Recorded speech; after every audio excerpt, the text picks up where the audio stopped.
Mason Carter grabbed Commander Brooks by the collar of his pressed uniform right there in front of every officer in the room and said quietly, dangerously, "Sign that order, and people will die, and you know it." Nobody moved, nobody breathed. Brooks straightened his jacket, looked Mason dead in the eyes, and said 4 words that would haunt him for the rest of his career. "You're suspended. Get out." 10 hours later, 57 people were pulled alive from a burning harbor. And the only name anyone could say was the man they'd thrown out that morning. This is that story. Drop your city in the comments. I want to see how far this one travels. And if you're new here, subscribe. You're going to want to see where this goes. The morning it all began, Mason Carter was already awake at 4:47 a.m. Not because of an alarm. Mason hadn't needed an alarm clock since Kandahar. That part of him never came home, the part that slept past sunrise, the part that rested easy, the part that didn't scan every room he walked into, like it might be the last room he ever walked out of. He stood at the kitchen counter in Harbor Point, Washington, in a gray t-shirt and worn cargo pants, spooning peanut butter onto a piece of toast with the kind of deliberate focus most men reserved for diffusing ordnance. Because in Mason Carter's world, breakfast for his daughter was ordnance. It mattered that much. Sophie's lunchbox sat open on the counter beside him. Turkey, sandwich, no crusts, apple slices. Not a whole apple. She'd told him once that whole apples were embarrassing to eat at school, and he'd never forgotten it. A small bag of pretzels, a folded note that read in his blocky handwriting, "You are the bravest person I know." "Don't let anyone tell you different, Dad." He wrote her a note every single day. Every single day, even on the worst ones. He heard her feet before he saw her, the shuffle stomp of a child who'd inherited her mother's dramatic morning entrance. Sophie appeared in the kitchen doorway wearing a purple hoodie, 2 sizes too big, her dark hair a spectacular disaster, 1 sock on and 1 sock dangling from her left hand like she'd given up halfway through. "Dad," she announced solemnly, "I don't think I can go to school today." Mason didn't look up from the toast. "That right?" "I have symptoms." "What kind of symptoms?" She considered this with impressive gravity. "Tiredness, and also general unwillingness." He finally looked at her. 8 years old, dark eyes exactly like her mother's. The kind of face that could break a man who'd survived things that should have broken him long before. "General unwillingness," he repeated. "It's very serious." He closed the lunchbox, turned, and held it out to her. "Your sandwich is in there." She eyed him. "You're not going to say anything about my symptoms?" "I wrote you a note." She grabbed the lunchbox, unzipped it immediately, fished out the folded paper, and read it. Something shifted in her face, something small and private, and she folded it back up and tucked it into the front pocket of her hoodie. "Okay," she said simply. "Okay," he agreed. That was their whole language. Entire conversations in 2-word exchanges. They'd built it together over 3 years, just the 2 of them after Elena passed. After the world fell apart and then slowly, imperfectly, got put back together again, in a kitchenette that smelled like peanut butter and coffee, and the faint ghost of a perfume Mason hadn't been able to throw away. He drove Sophie to school in his pickup truck, the one with the cracked passenger side mirror and the Harbor Point Search and Rescue decal peeling off the rear window. She sat in the back seat eating her apple slices. Apparently they were only embarrassing at school, and talked to him about her friend Lily's birthday party, about the science project on ocean ecosystems, about whether sharks had feelings. "I think they have feelings," she said seriously. "I just think they don't have good ways to express them." "That's true of a lot of people," Mason said. She thought about that. "Like Commander Brooks?" He glanced at her in the rearview mirror. She'd met Brooks once, at a department function. Apparently the impression had stuck. "Don't start something you can't finish," Mason said, but he was almost smiling. "I'm just saying," Sophie said diplomatically. "Some people seem like they have feelings, but they don't know what to do with them." "You're 8 3/4. He pulled up in front of Harbor Point Elementary, double-parked the way every parent double-parked despite the signs, and turned around in his seat. "Have a good day, Bug." She leaned forward and kissed his cheek with the efficiency of someone who had places to be. "Don't let anyone tell you what to do." That's your takeaway from the note? That's my interpretation of the note. She was already out the door, lunchbox swinging, purple hoodie swallowing her whole. She turned back once. "Love you, Dad. Love you back." He watched her until she disappeared through the school doors. Then he drove to the station, and everything went sideways. The tension at Harbor Point Search and Rescue had been building for months. Anyone who worked there felt it the way a line feels when it's been pulled too tight, when the fibers are starting to separate, even though the rope still looks whole from the outside. It lived in the break room silences, in the way veteran crew members would exchange glances after certain meetings, in the particular tone Commander Ethan Brooks used when he addressed the department at Monday, briefings the tone of a man who needed everyone in the room to remember who was in charge. Brooks had come up through administrative channels. He'd done his time in field operations. Nobody could say he hadn't, but his real talent, the thing that had elevated him, was organizational. Logistics, compliance, the ability to make a rescue department look good on paper, on budget, and in front of the city council. He was good at those things, genuinely good. What he wasn't good at was Mason Carter. Mason didn't fit any category Brooks understood. He wasn't ambitious in the normal way, he wasn't angling for rank, wasn't building alliances, wasn't playing the political game that every career-minded person in a department like theirs learned to play by their second year. He just showed up, did the work, and went home to his daughter. He didn't attend the right social events. He didn't stroke the right egos. He didn't seem to understand or care that institutional survival required a certain amount of performance. And he was infuriatingly almost always right. That was the part Brooks couldn't forgive. You could work around ambition, you could manage ego. But a man who was consistently, demonstrably correct in his field assessments, and who had the credibility to back it up, that man was a threat, not to the mission, but to the comfortable architecture of authority that Brooks had spent 15 years building.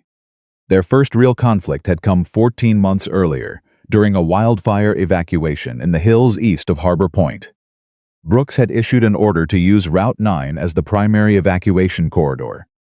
Mason, who'd driven that road 2 days before and noticed the compromised culvert at mile marker 7, pushed back immediately. "The road won't hold evacuation traffic," Mason had said, standing in front of the entire operations team. "We get 20 vehicles over that culvert at once, and we're not evacuating people. We're creating a secondary disaster." Brooks had looked at him the way men look at someone who's just said something deeply inconvenient in a room full of witnesses. The structural report cleared Route 9. The structural report is 4 months old, and we had significant rainfall last week. "Captain Carter, I drove it, Commander. I'm telling you what I saw." They'd argued for 6 minutes. 6 minutes that in a real emergency could have meant the difference between controlled evacuation and chaos. In the end, Brooks had compromised, not because he believed Mason, but because the room was watching, and they'd used an alternate route. The culvert on Route 9 collapsed 3 hours later under the weight of a single fire truck. Nobody died, but everyone in that room remembered. And Brooks never forgot that Mason had made him look uncertain in front of his people. The warehouse incident was different. That one Mason didn't ask permission. It was a Tuesday in March, an ordinary workday, when the old Callaway building on the south end of the waterfront district started coming down.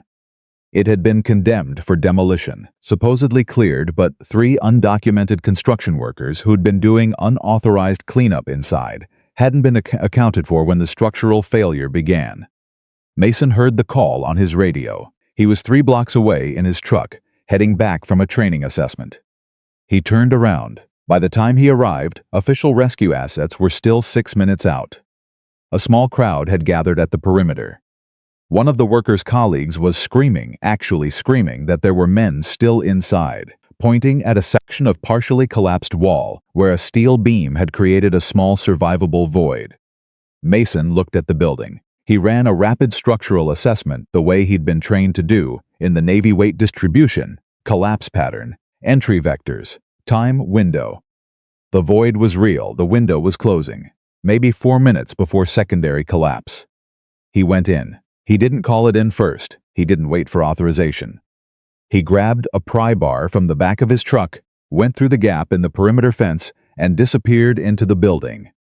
Inside, the air was thick with dust, and the sound structures make when they're dying, the deep, groaning complaint of stressed metal, the crack and settle of shifting concrete. Mason moved fast and quiet the way he'd moved in a dozen worse places than this. He found the first worker 12 feet in, pinned by a collapsed shelf unit, conscious and terrified. Mason had him free in 90 seconds. 2 more, the man gasped. Further back, Mason went further back. He found the second worker unconscious but breathing, partially buried under drywall debris. He cleared the debris, checked for spinal compromise, and moved him toward the exit with the controlled urgency of someone who'd done this in the dark, in combat, with people shooting at him. A collapsed building in a civilian context almost felt calm by comparison. The third worker, the one furthest in, was in the worst shape. Trapped under a steel beam, conscious, his leg pinned at an angle that made Mason's jaw tighten. The man looked at him with eyes that had already started the calculus of whether they were going to survive this. "Don't you do that," Mason said. "Look at me. What's your name?"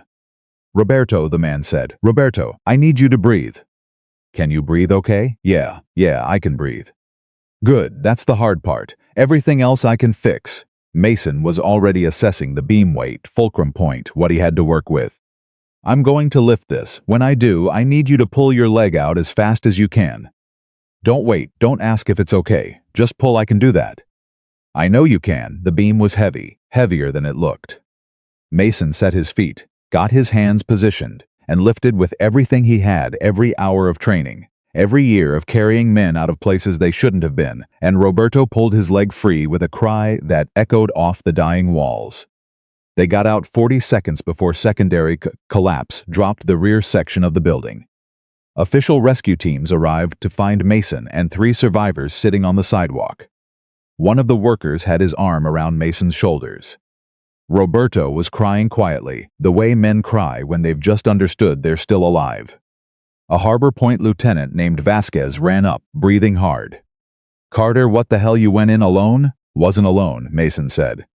"They were in there with me." The suspension hearing was the following morning. Mason sat in the chair across from Brooks in the commander's office and listened to the formal language of institutional consequences. Unauthorized entry, failure to follow protocol, conduct unbecoming a rescue officer. The phrases stacked up on the desk between them, like evidence in a trial where the verdict had already been decided. Across the room, Deputy Commander Sandra Reyes sat with her hands folded on the table, not quite looking at either of them. Sandra was good people, Mason knew it, and Brooks probably knew it, but she was also smart enough to understand that certain battles weren't hers to fight. "You understand the severity," Brooks said. It wasn't a question.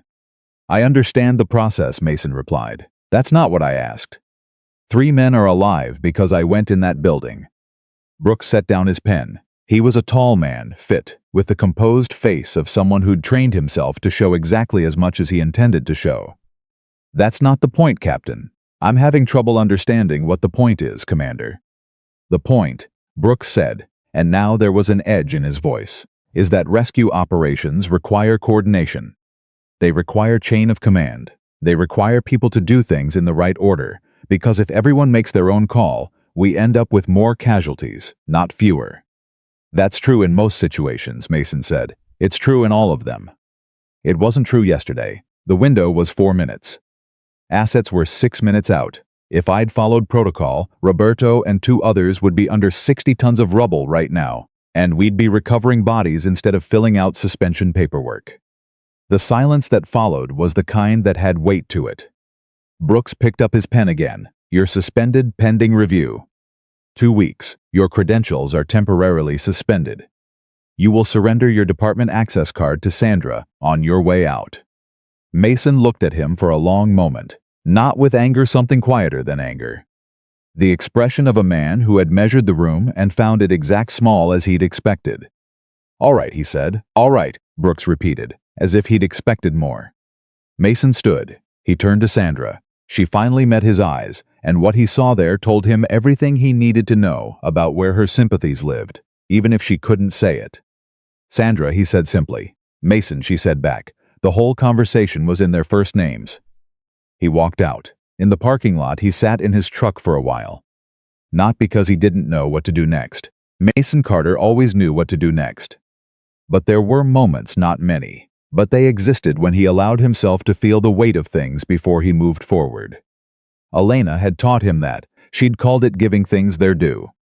Don't just process and move on, she used to say. Some things deserve a minute. He gave this a minute. He'd given 15 years of his life to rescue work, 9 in the Navy, 6 in Harbor Point. He'd pulled people out of burning vehicles and collapsed structures and freezing water and debris fields that would visit other men in nightmares for the rest of their lives. He'd made decisions in split seconds that he'd spent years afterward examining from every angle, asking himself if he'd done the right thing, if he'd done enough, if the ones he didn't save could have been saved. He joined Harbor Point specifically because it let him come home every night. Because Sophie needed someone to come home every night. Because whatever sacrifice the mission demanded of a man, his daughter wasn't part of the budget. And now this, he looked at the small backpack on the passenger seat. His personal items from his desk, a few photos, Sophie's drawing, a crayon rendering of the two of them on a boat, which she'd done in first grade, and which had lived on his desk ever since, a spare charger, a protein bar. His rescue helmet sat on top. He picked up the drawing and looked at it. 2 stick figures in a boat, wild crayon water all around them. Above it, in the unsteady letters of a 6-year-old, me and Daddy. We are not scared. He folded it carefully and put it back in the bag. He started the truck. He drove 3 blocks before the harbor exploded. He felt it, before he heard it, a percussion through the steering wheel, through the seat, through his chest cavity, the kind of low-frequency concussive wave that his body recognized before his brain could name it. Then he heard it, then he saw it in his mirror, a column of smoke and fire rising from the direction of Ferry Terminal 4. He stopped the truck in the middle of the street, his radio personal unit, still in his jacket pocket, even though he technically shouldn't have had it crackled to life, with fragmented transmissions. Collision, explosion, passenger ferry, multiple casualties. Water. He sat there for exactly 4 seconds. In those 4 seconds, Mason Carter thought about his suspension. He thought about Brooks's face when he'd handed over his access card. He thought about the formal language of institutional consequences and chain of command, and doing things in the right order. Then he thought about Roberto saying, "I can do that." Then he stopped thinking and turned the truck around. He reached the waterfront at 6:14 p. What he found was controlled chaos fighting to become uncontrolled chaos and losing. The Harbor Queen, a mid-sized passenger ferry that ran the evening route between Harbor Point and Millhaven, had taken a catastrophic strike from a fuel barge that had broken its moorings in the wake of a tugboat accident upstream. The collision had ruptured the barge's fuel tanks. The resulting explosion had torn through the ferry's lower deck, blown out 2 structural supports, and sent the vessel into an immediate and severe list. 43 passengers had been aboard, 14 crew. The water temperature was 48 degrees. Mason took all of this in as he pulled up to the commandant post, a cluster of vehicles and equipment that looked organized from a distance and was anything but up close. 3 Harbor Point rescue boats were in the water. A county water rescue team was en route. Coast Guard assets were 12 minutes out. 2 fire units were staging. An ambulance convoy was forming at the adjacent parking area. And at the center of it all, Commander Ethan Brooks was standing at a folding table, staring at a communications grid with the expression of a man who was running the wrong software on a problem that needed something different. Mason got out of his truck. A young firefighter, he looked about 23, the kind of young where everything still shows on your face, spotted him immediately. His name tag said Kowalski. His eyes said, "Please, Captain Carter." The kid stepped toward him, lowering his voice, glancing toward the command table. "Sir, I know about, but we need." "What's the status on the lower deck?" Mason asked. Kowalski blinked. Apparently, he'd expected a conversation about jurisdiction. 3 confirmed trapped, possibly more. Compartment B7 is flooding.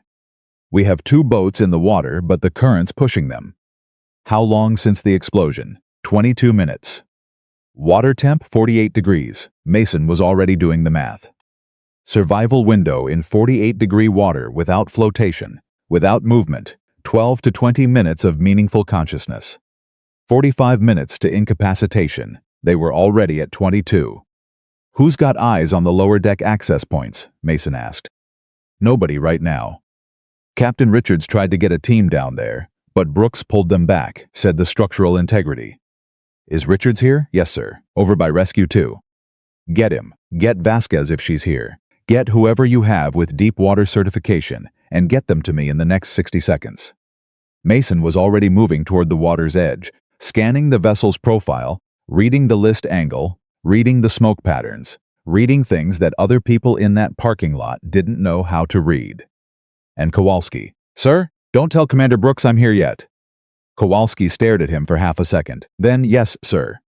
Richards was there in 40 seconds. Vasquez in 50. Two others, a water rescue specialist named Park and a veteran diver named Guillermo, arrived at the same time, drawn by some professional instinct toward the man who looked like he knew what he was doing. They formed a loose circle at the water's edge, the burning ferry reflected in orange fragments on the black water in front of them. "Tell me what's wrong with the current plan," Mason said without preamble. Richards didn't hesitate. "We're sending boats toward the loudest noise. Port side, where the railings are accessible. That's where most of the survivors who can move are, so it feels like the right call. But B7 is on the starboard lower deck, and there are people down there who can't move and aren't making noise because they don't have the capacity. How many boats do we have on the quiet side? None. That changes now." Mason looked at Park. "You're rated for underwater structural entry?" "Yes, sir. The lower deck access point on the starboard side. What's your read on it?" Park looked at the vessel for a moment, calculating. "Compromised, but passable. The list is actually working in our favor there. The entry angle is better than normal. Then that's where you go. Guillermo, you're Park's tether." Richards Mason turned. "I need you to take Rescue 2 and work the starboard side systematically. Not the noise, the geometry. Work the sections where people can't move." "You know what that looks like?" Richards nodded. He knew exactly what that looked like. "What about command authorization?" Vasquez asked. She wasn't challenging him. She was asking what he intended to do about the obvious problem of Brooks, standing 40 yards away. Mason looked at her. "I'll handle Brooks. Right now we move. Every minute we spend discussing authority is a minute someone in that water doesn't have." He paused. "I'm going to ask you all to make a choice. I don't have rank right now. I don't have credentials. I have 15 years, and I have eyes, and I know what that vessel is doing, and I know how much time we have left. If you want to wait for official direction, I understand it, and I won't hold it against you." Nobody moved. "Tell us what to do," Richards said. Mason walked toward the command table. Brooks saw him coming from 20 feet away. The recognition on his face moved through surprise, then confusion, then something that locked down into the expression of a man drawing a line. "Carter," his voice was low and controlled. "You don't have standing to be here. 57 people in that water would disagree with you," Mason said. "Your suspension is a piece of paper. Those are human beings." Mason stepped up to the table, looking at the communications grid. "You have all your assets on the port side. The lower deck starboard compartments are flooding, and nobody's running a search pattern on the quiet side. I'm aware of the situation. Then you know the survival window in that water is closing. We have maybe 15 minutes before B7 is non-recoverable. I've got Richards running starboard and Park going in for underwater entry. Coast Guard is 12 minutes out. When they arrive, they need to go straight to the fuel barge debris field. There are secondary survivors in there." Mason looked up from the grid and met Brooks's eyes. "You can relieve me again when this is over. Right now, I need you to let me do my job." The table between them felt like a continent. Brooks's jaw was tight. Around them, dispatchers and crew members were pretending to look at their screens while actually watching the two men with the focused attention of people who understood they were witnessing something that mattered.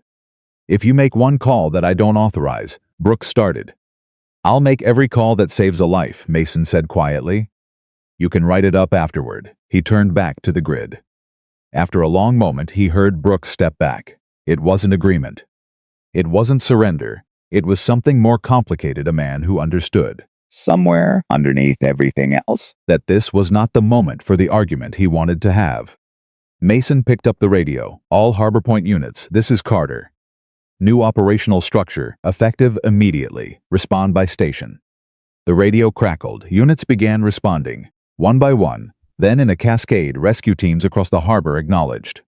Kowalski appeared at Mason's elbow, his face flushed. "Sir, we just got word there are children in B7. 6 of them, a school group. The harbor burned in front of them. Mason closed his eyes for exactly 1 second. "You are the bravest person I know." He opened them. "Kowalski," he said, "get me Park on the radio." Right now, Park's voice came through the radio, broken and sharp. "Carter, I'm at the starboard access point. The hatch is jammed. The list pushed the frame out of alignment. I need 3 minutes to cut through." Mason checked his watch. 6:31 p.m. 3 minutes was an eternity. "Do it," Mason said. "Guillermo, you're on his tether. Don't let that line go slack for any reason." "Copy." Mason turned back to the grid. In his mind, he was running 2 clocks simultaneously, the clock on the water temperature and the clock on structural integrity. 48 degrees. The 6 children in B7 had been in that environment for 31 minutes. If they were in the water, they were already past the window of easy recovery. If they were above the waterline, trapped in an air pocket, they had more time, but the vessel was listing harder every 4 minutes, and eventually the air pocket would stop being an air pocket. Kowalski appeared at his shoulder again. The kid had attached himself to Mason like a second shadow, which Mason had decided was actually useful. Kowalski moved fast, and he didn't ask unnecessary questions. "Richards is on the radio," Kowalski said. "He's got visual on the starboard mid-deck. 4 survivors, 2 ambulatory, 2 not. Tell him the ambulatory ones can wait. Prioritize the ones who can't move themselves. And tell him to mark the position of anyone he can't immediately extract. We need coordinates for the Coast Guard when they arrive." "Yes, sir." Kowalski moved. Mason looked back at the grid. Behind him, he was aware of Brooks. The commander had stepped away from the table, but hadn't gone far. He was standing at the edge of the command area, arms crossed, watching. Not interfering, not assisting. Just watching with the particular stillness of a man who had lost the argument, but hadn't yet decided what to do about it. Mason understood that posture. He'd seen it in officers before in Kandahar, in Ramadi, in the particular geography of command where one man's authority dissolved, and another man's took over, and the man who'd lost had to decide, in real time, whether his ego was worth more than the mission. To his credit, Brooks hadn't made it worse. That was worth something. A firefighter Mason didn't know by name ran up to the table, breathing hard. Female, early 30s, stood on her left arm. Her name tag said DeLuca. "Captain Carter, we've got a secondary problem. The fuel barge, it's still leaking. Wind shifted 3 minutes ago. It's pushing the slick toward our boat cluster on the port side." Mason felt the information land and immediately recalculate every timeline he was running. A fuel slick under rescue boats was a match looking for a striker.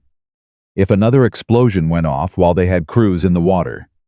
How close? 80 yards and closing. Which boats are in that cluster? Rescue 1 and 3. Combined crew of 8. Get them out of there. Redirect them to the north approach. They can work the survivors who've already reached the debris line. And DeLuca, she looked at him. Good catch, she was already moving. Mason watched her go for exactly 1 second, because he thought she deserved at least that before the next problem arrived, and then the next problem arrived. Vasquez appeared on his left. "Mason, we have a complication with the helicopter. Tell me, County Air Rescue has 1 bird available. It's inbound now, ETA 6 minutes, but we've got 2 extraction requests that are going to land at exactly the same time. Richards has 4 survivors on the starboard mid-deck. 2 of them are in serious condition, 1 possible cardiac event. And Park's about to breach B7, where we have 6 children." Vasquez held his gaze. 1 helicopter, 2 locations, 6 minutes. The harbor burned around them, and Mason stood inside a silence that lasted about 3 seconds and felt like 3 hours. He knew what the calculation was. He'd done calculations like this before in military triage, in combat rescue, in the moments that good people spent the rest of their lives second-guessing. You didn't make these decisions based on emotion. You made them based on the variables you could quantify and the outcomes you could affect. Children had shorter survival windows in cold water. Their core temperatures dropped faster. They had less body mass to buffer the exposure. 6 children, in an air pocket in a flooding compartment, were in a situation that would deteriorate catastrophically and fast once that compartment breached full flood. The 4 survivors on the middeck were in serious condition, yes, but Richards had them. Richards was solid, and the middeck survivors had flotation. He saw that from the grid reports. They had flotation, and they had a crew with them, and they had a fighting chance that could be maintained while the helicopter went elsewhere. The children had no margin. Helicopter goes to B7, Mason said. Vasquez absorbed this without flinching. The mid-deck survivors. Richards holds them until the bird can make a second run, or until Coast Guard arrives. Whichever comes first. I know what I'm asking him to hold. He met her eyes. I need you to be the one who tells him, not the radio. He needs to hear it from someone he trusts. Vasquez nodded once. She didn't say anything else. She went to find Richards.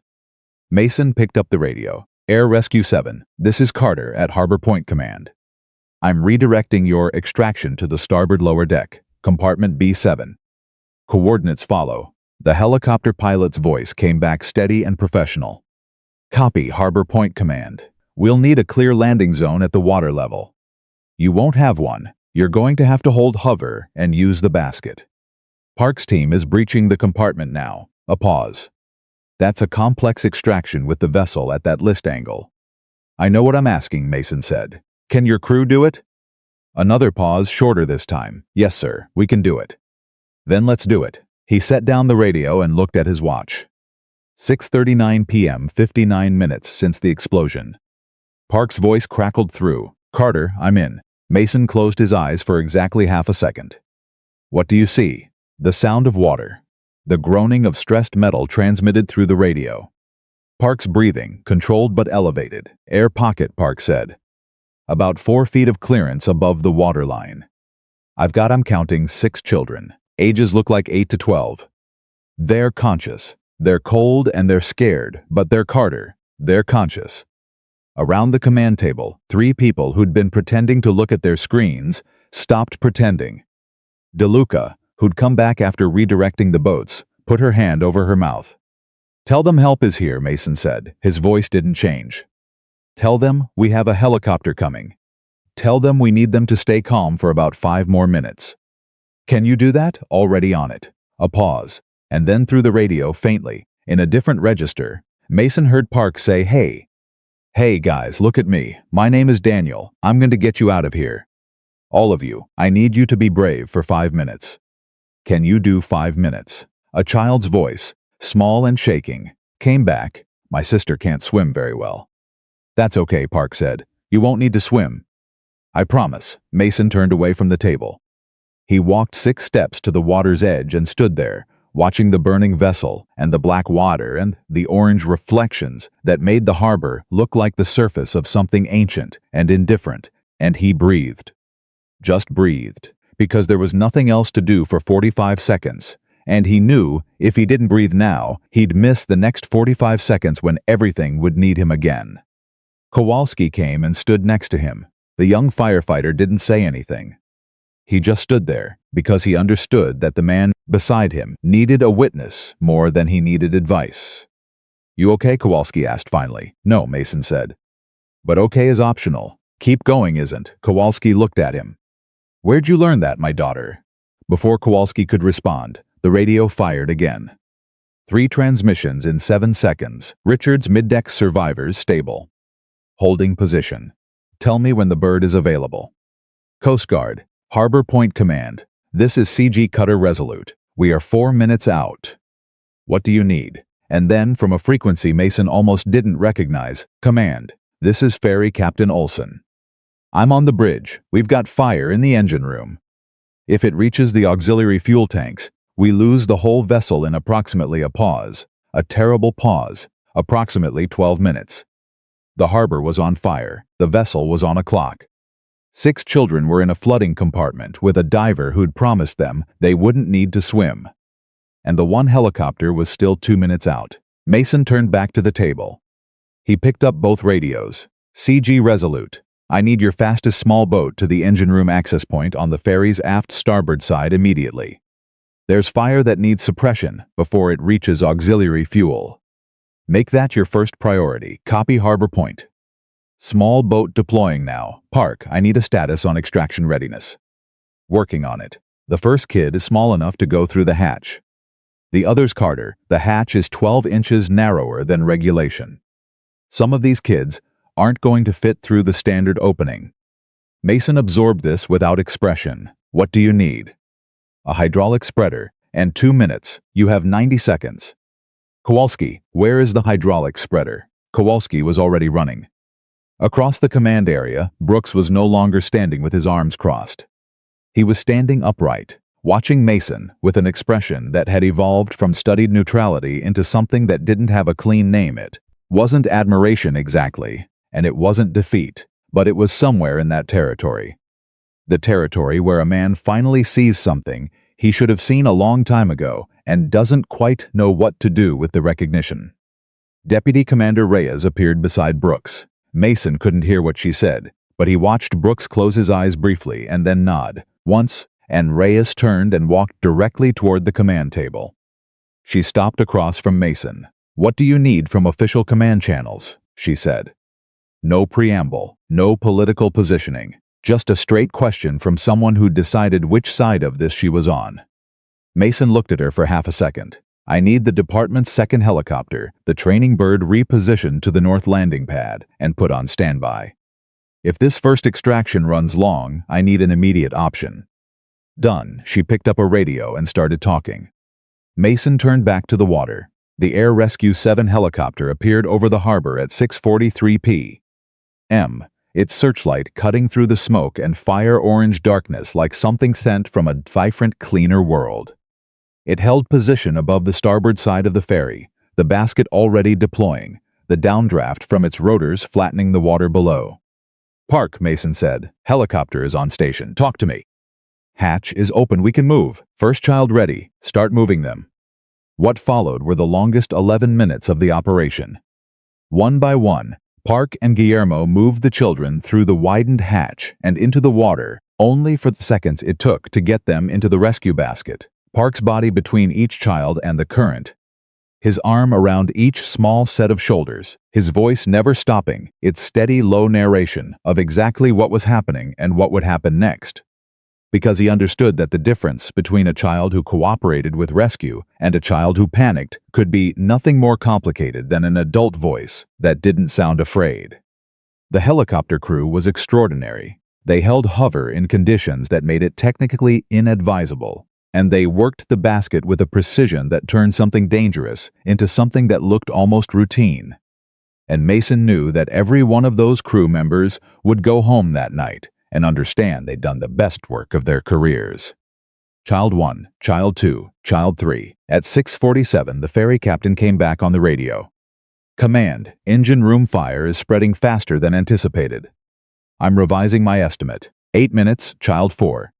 The Coast Guard small boat was suppressing the engine room fire, but they were fighting it from the outside, and what was happening inside the compartment was following its own logic, independent of anyone's schedule."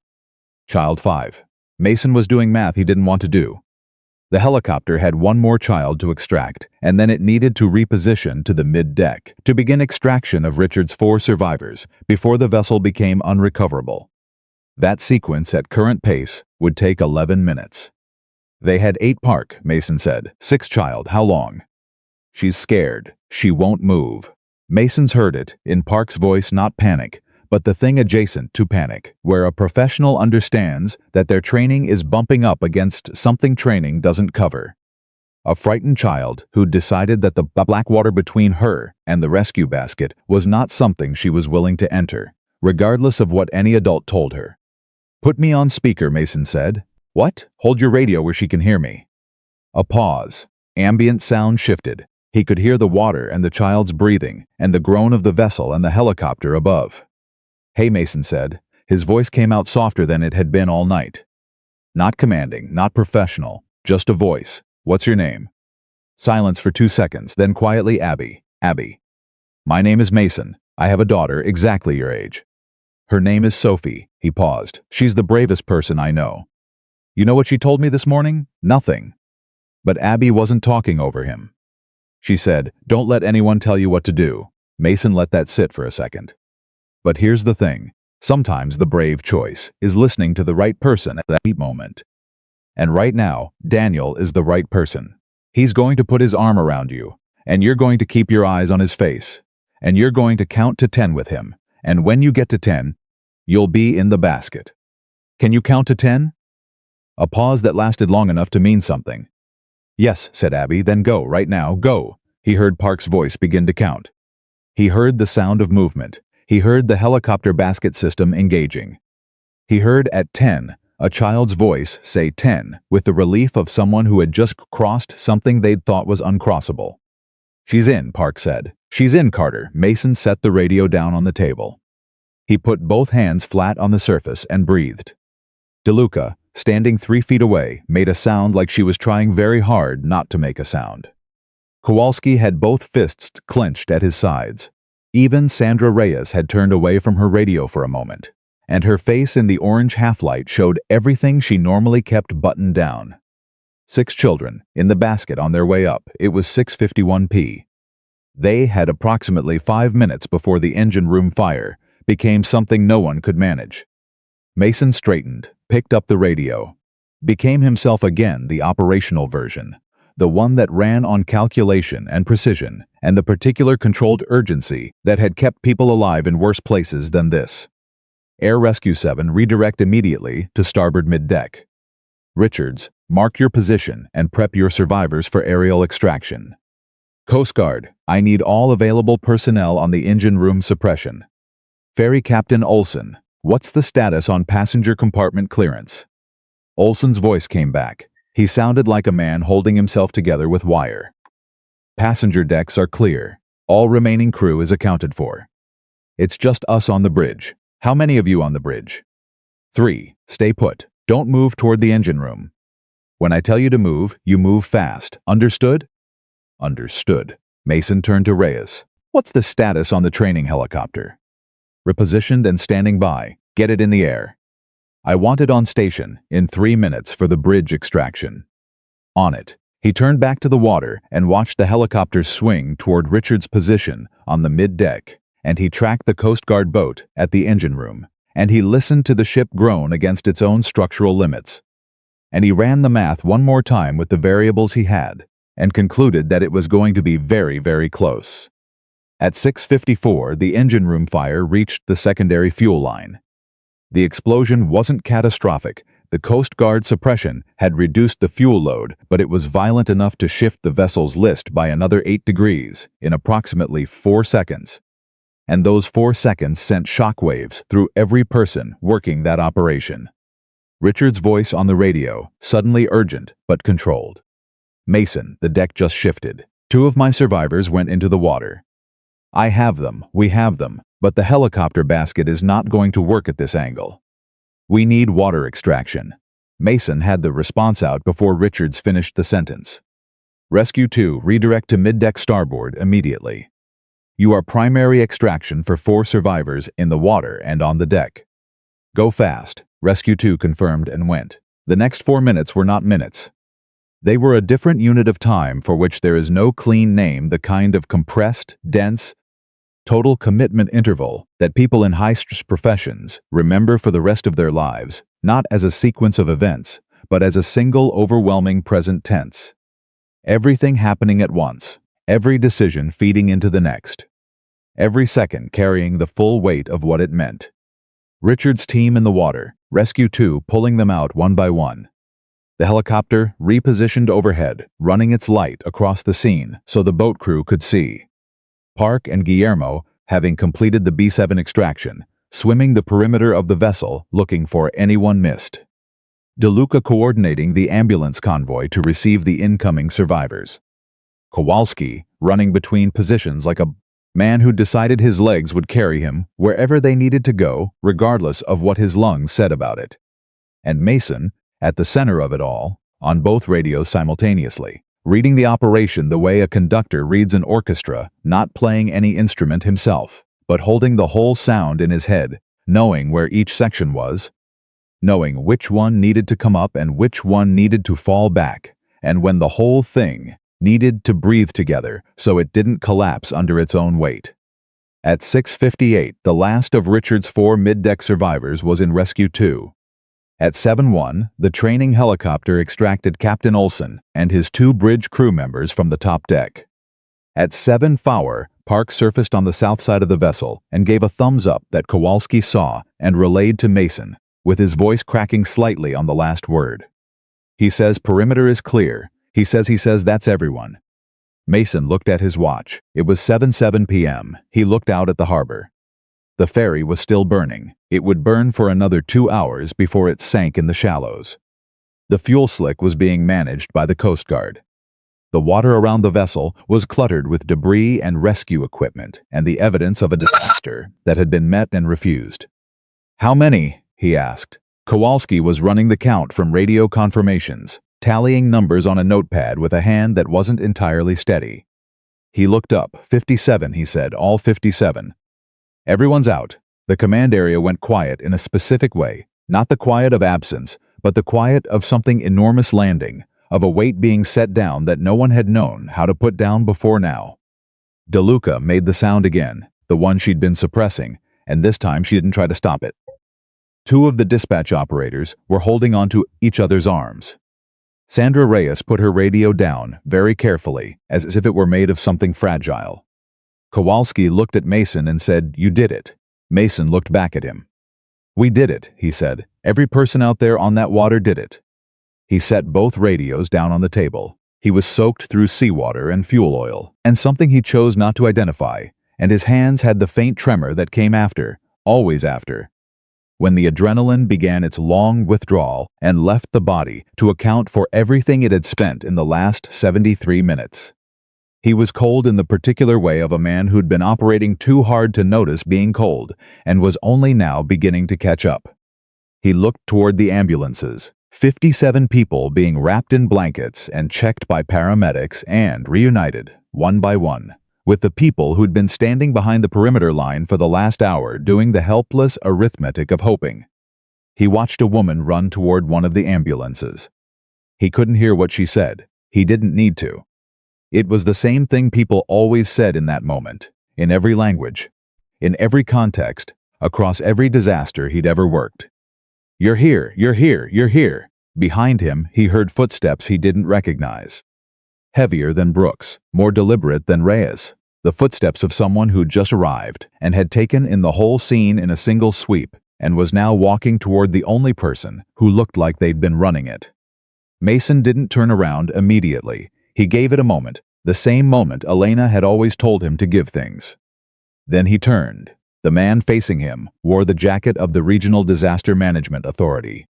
Late 50s, gray at the temples, with the particular eyes of someone who'd spent a career reading situations in their first 5 seconds.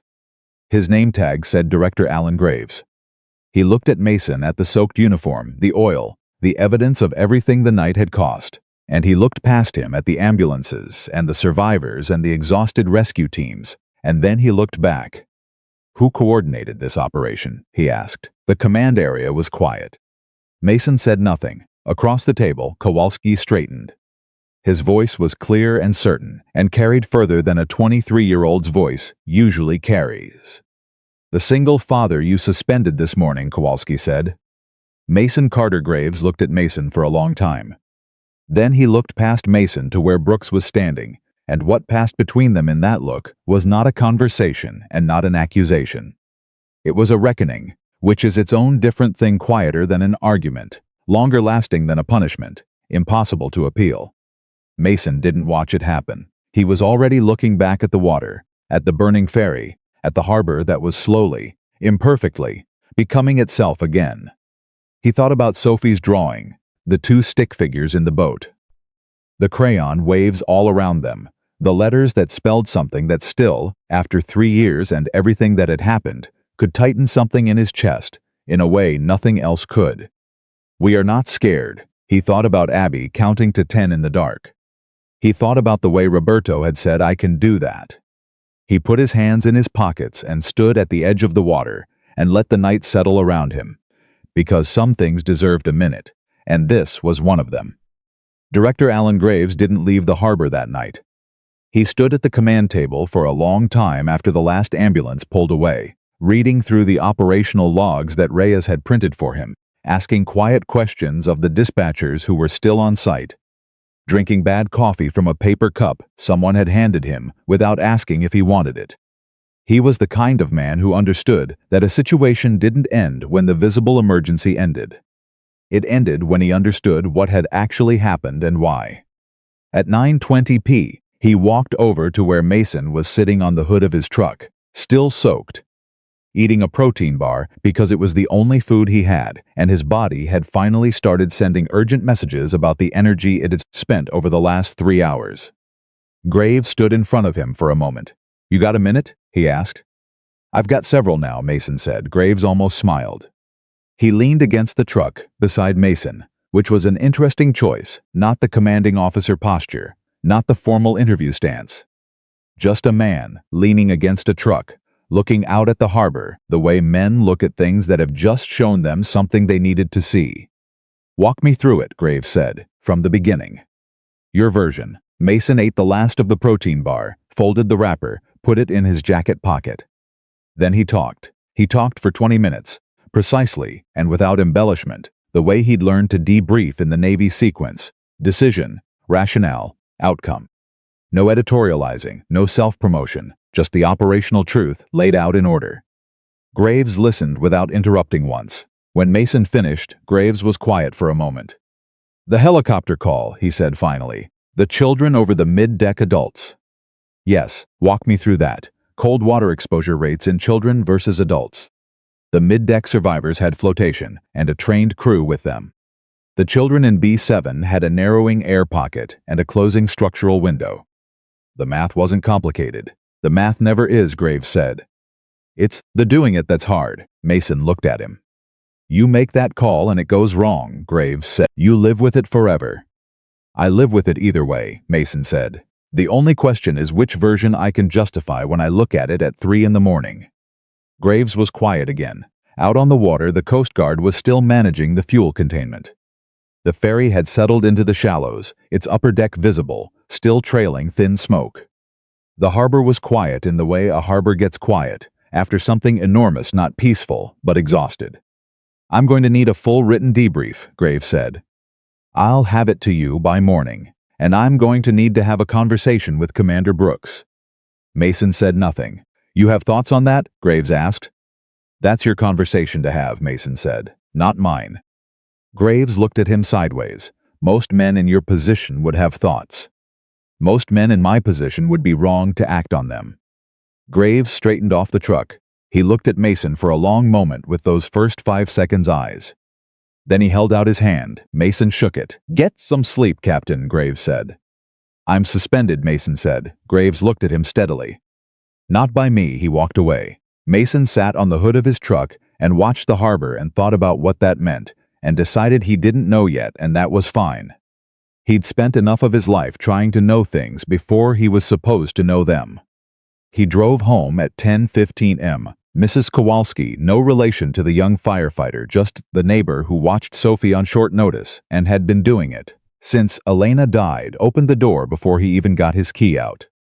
She looked at the state of him, and her face did the thing faces do when they've been worrying for hours, and finally have somewhere to put it. "She's asleep," Mrs. Kowalski said. "She saw something on the news about the harbor. She asked me 3 times if you were okay. What did you tell her?" "I told her your father was the most stubborn man I'd ever met, and stubborn men don't get hurt. They just cause trouble." She paused. "I improvised. It worked," Mason said. "Thank you, Patty." He went inside, checked on Sophie, stood in her doorway for a moment, in the way that parents stand in doorways, not quite entering, not quite leaving, just being present in the fact of a child who is whole and breathing and safe. Her purple hoodie was balled up on the floor beside her bed. The note he'd written that morning was on her nightstand, unfolded. He went and showered for a long time, changed, made himself a cup of coffee he didn't entirely need but wanted for the ritual of it. Sat at the kitchen table and started writing the debrief for Graves on a yellow legal pad in the Blackahandra handwriting that was the same, whether he was writing operational reports or lunch notes to his daughter. He wrote until 2 a.m., then he went to sleep at 5:30 a.m. Sophie woke him up by sitting on the edge of his bed and staring at him in the disconcerting way she had of communicating urgency through sheer proximity. He opened one eye. "I'm awake, you smell like boat fuel," she said.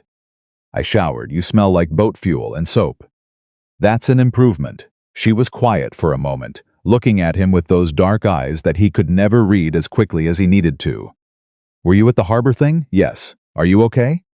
He looked at her, fully awake now, 8 years old and 3/4, sitting on the edge of his bed at 5:30 in the morning with her hair in a spectacular knot, asking him the most important question in the world with the directness of someone who'd already learned that adult reassurances weren't always the same as adult truth. "I'm okay," he said. "Everyone we went out there for is okay." She processed this, all of them, all 57. Something crossed her face, relief, and something bigger than relief, something she was still too young to fully name, but old enough to feel. She leaned forward and put her head on his chest, just for a moment, the way she'd done since she was 5 when she was too big for it to be entirely comfortable, but neither of them was willing to say so. "Good," she said into his shirt. "That's good, Dad." "Yeah," he said, "it really is." The morning moved forward the way mornings do, with its ordinary requirements: breakfast, the lunchbox, the note. He wrote the note last, as always. He stared at the blank paper for a moment before he wrote anything, because this morning the words felt like they needed to mean something specific, and he wasn't sure yet what that was. Finally, he wrote, "Sometimes brave just means showing up when they need you." "You're already good at that, Dad." He folded it and put it in the lunchbox. He drove Sophie to school. She talked about sharks again, briefly, and then about whether the school's fish tank had feelings, and then she was gone through the front doors, and he was alone in the truck on a morning that looked like any other morning from the outside and felt, from the inside, like something that had shifted. His phone rang at 8:47 a.m. It was Sandra Reyes. "Mason," she said, and her voice had the particular quality of someone who's been awake too long and had too many conversations before this one. "Graves wants to meet today, 11 o'clock at the administrative offices downtown." "All right, Brooks will be there." A pause that Mason kept short. "All right, Mason." She hesitated. "Whatever happens in that room today, I want you to know that what I saw last night, what everyone saw, it mattered. Whatever the outcome is, it mattered, Sandra. What's the outcome going to be?" She was quiet for a moment. "I don't know," she said. "I genuinely don't know. Graves, he's not predictable. And Brooks has," she stopped, "just come, 11 o'clock. He was there at 10:45. He was always early because Elena had been perpetually 10 minutes late, and he'd decided at some point that the combination of them had always arrived on time, and he intended to maintain that average. The administrative offices for Harbor Point Emergency Services were on the 4th floor of a downtown building that also housed the city planning department and a dentist's office. Mason rode the elevator with a woman carrying a poster tube who got off on the 2nd floor without making eye contact with anyone, which he respected. The conference room was already occupied when he arrived. Graves at the head of the table, Reyes to his left. Two people Mason didn't know who had the look of HR administrators, which was its own specific look: careful, neutral, document adjacent. And Brooks. Brooks was sitting midway down the table, and the first thing Mason noticed was that he looked different from the previous night. Not diminished exactly, but changed in a way that was harder to define. Like a man who'd spent the night in a particular kind of conversation with himself, and come out of it, somewhere he hadn't expected to be. Mason sat down across from him without comment. Graves opened without preamble. "I've reviewed the debrief. I've spoken with 17 members of the operation team. I've reviewed the communications logs and the timeline." He set a folder on the table. "I want to hear from both of you before we talk about what happens next. Commander Brooks, you first." Brooks looked at the table for a moment. Then he looked up and not at Graves, at Mason. "What I did yesterday morning was by the book," Brooks said. "The suspension was procedurally correct. Carter violated protocol. He entered a dangerous structure without authorization, without backup, without notifying command." He paused. "Everything I did was correct." The room was very quiet. And Brooks said, "Everyone waited. And last night proved that correct and right aren't always the same thing." He said it like a man who'd practiced it, not because it was insincere, but because it was hard enough that he'd needed to practice. 3 men are alive because Carter went into that building. 57 people came out of that harbor because Carter came back when he had every reason not to. Brooks' jaw tightened. "I've been in emergency management for 15 years. I have never seen anyone run an operation under those conditions the way he ran that one. And I should have understood what I had before it took a disaster to show me." It was the most words Mason had ever heard Brooks string together that weren't operationally functional. He didn't know what to do with them, so he just let them sit there in the middle of the table where everyone could see them. Graves turned to Mason. "Captain Carter, I violated protocol," Mason said. "Both times. I'd do it again under the same conditions, and I won't pretend otherwise. If that means suspension or termination, then that's the consequence, and I'll accept it. But I want to say something clearly." He looked at Graves, not at Brooks. "This department has people in it who are exceptional. Park went into a flooding compartment alone. Richards held 4 survivors in the water under impossible conditions. Kowalski, a kid barely out of training, ran communications and logistics for 3 hours at a level that would have been impressive from a 20-year veteran. DeLuca caught a fuel slick situation that could have killed 8 of our crew. All of those people did what they did because they knew how to make good decisions in the field and they were trusted to make them." He paused. "The question worth asking isn't what to do about me. It's whether the system gives people like that the authority to act on what they know when it matters." The 2 HR people were writing things down. Graves was watching Mason the way he'd watched him the night before the first 5 seconds assessment, extended and deepened. Reyes was very still. Brooks was looking at the table again, but differently. Graves folded his hands. "The suspension is rescinded, effective immediately. Your credentials are reinstated." He paused. "That's the procedural resolution." "And the substantive one?" Mason asked. Graves looked at him. "I'm opening a working group to review emergency field authority protocols. I want experienced field operators at that table, people who've made the calls that matter, not just the ones that look good in a report. I'd like you to be part of that group." Mason absorbed this. "That's a significant change," he said. "Yes," Graves said. "It is. What does Commander Brooks think about it?" Everyone in the room registered the question, which was pointed enough that one of the HR people looked up from her notepad. Brooks looked at Mason. The look was complicated. It was the look of a man who was doing several things at once, none of them simple. It was the look of someone disassembling something they'd built over a long time, because the evidence had made it clear that the thing they'd built was not what they'd thought it was. "I think," Brooks said slowly, "that I've spent 15 years believing that system integrity was more important than field judgment. I think I was wrong about the proportion." He paused. "I think you should be at that table, Carter," the room breathed. Mason looked at Brooks for a long moment. He thought about the morning in the parking lot, the small backpack Sophie's drawing.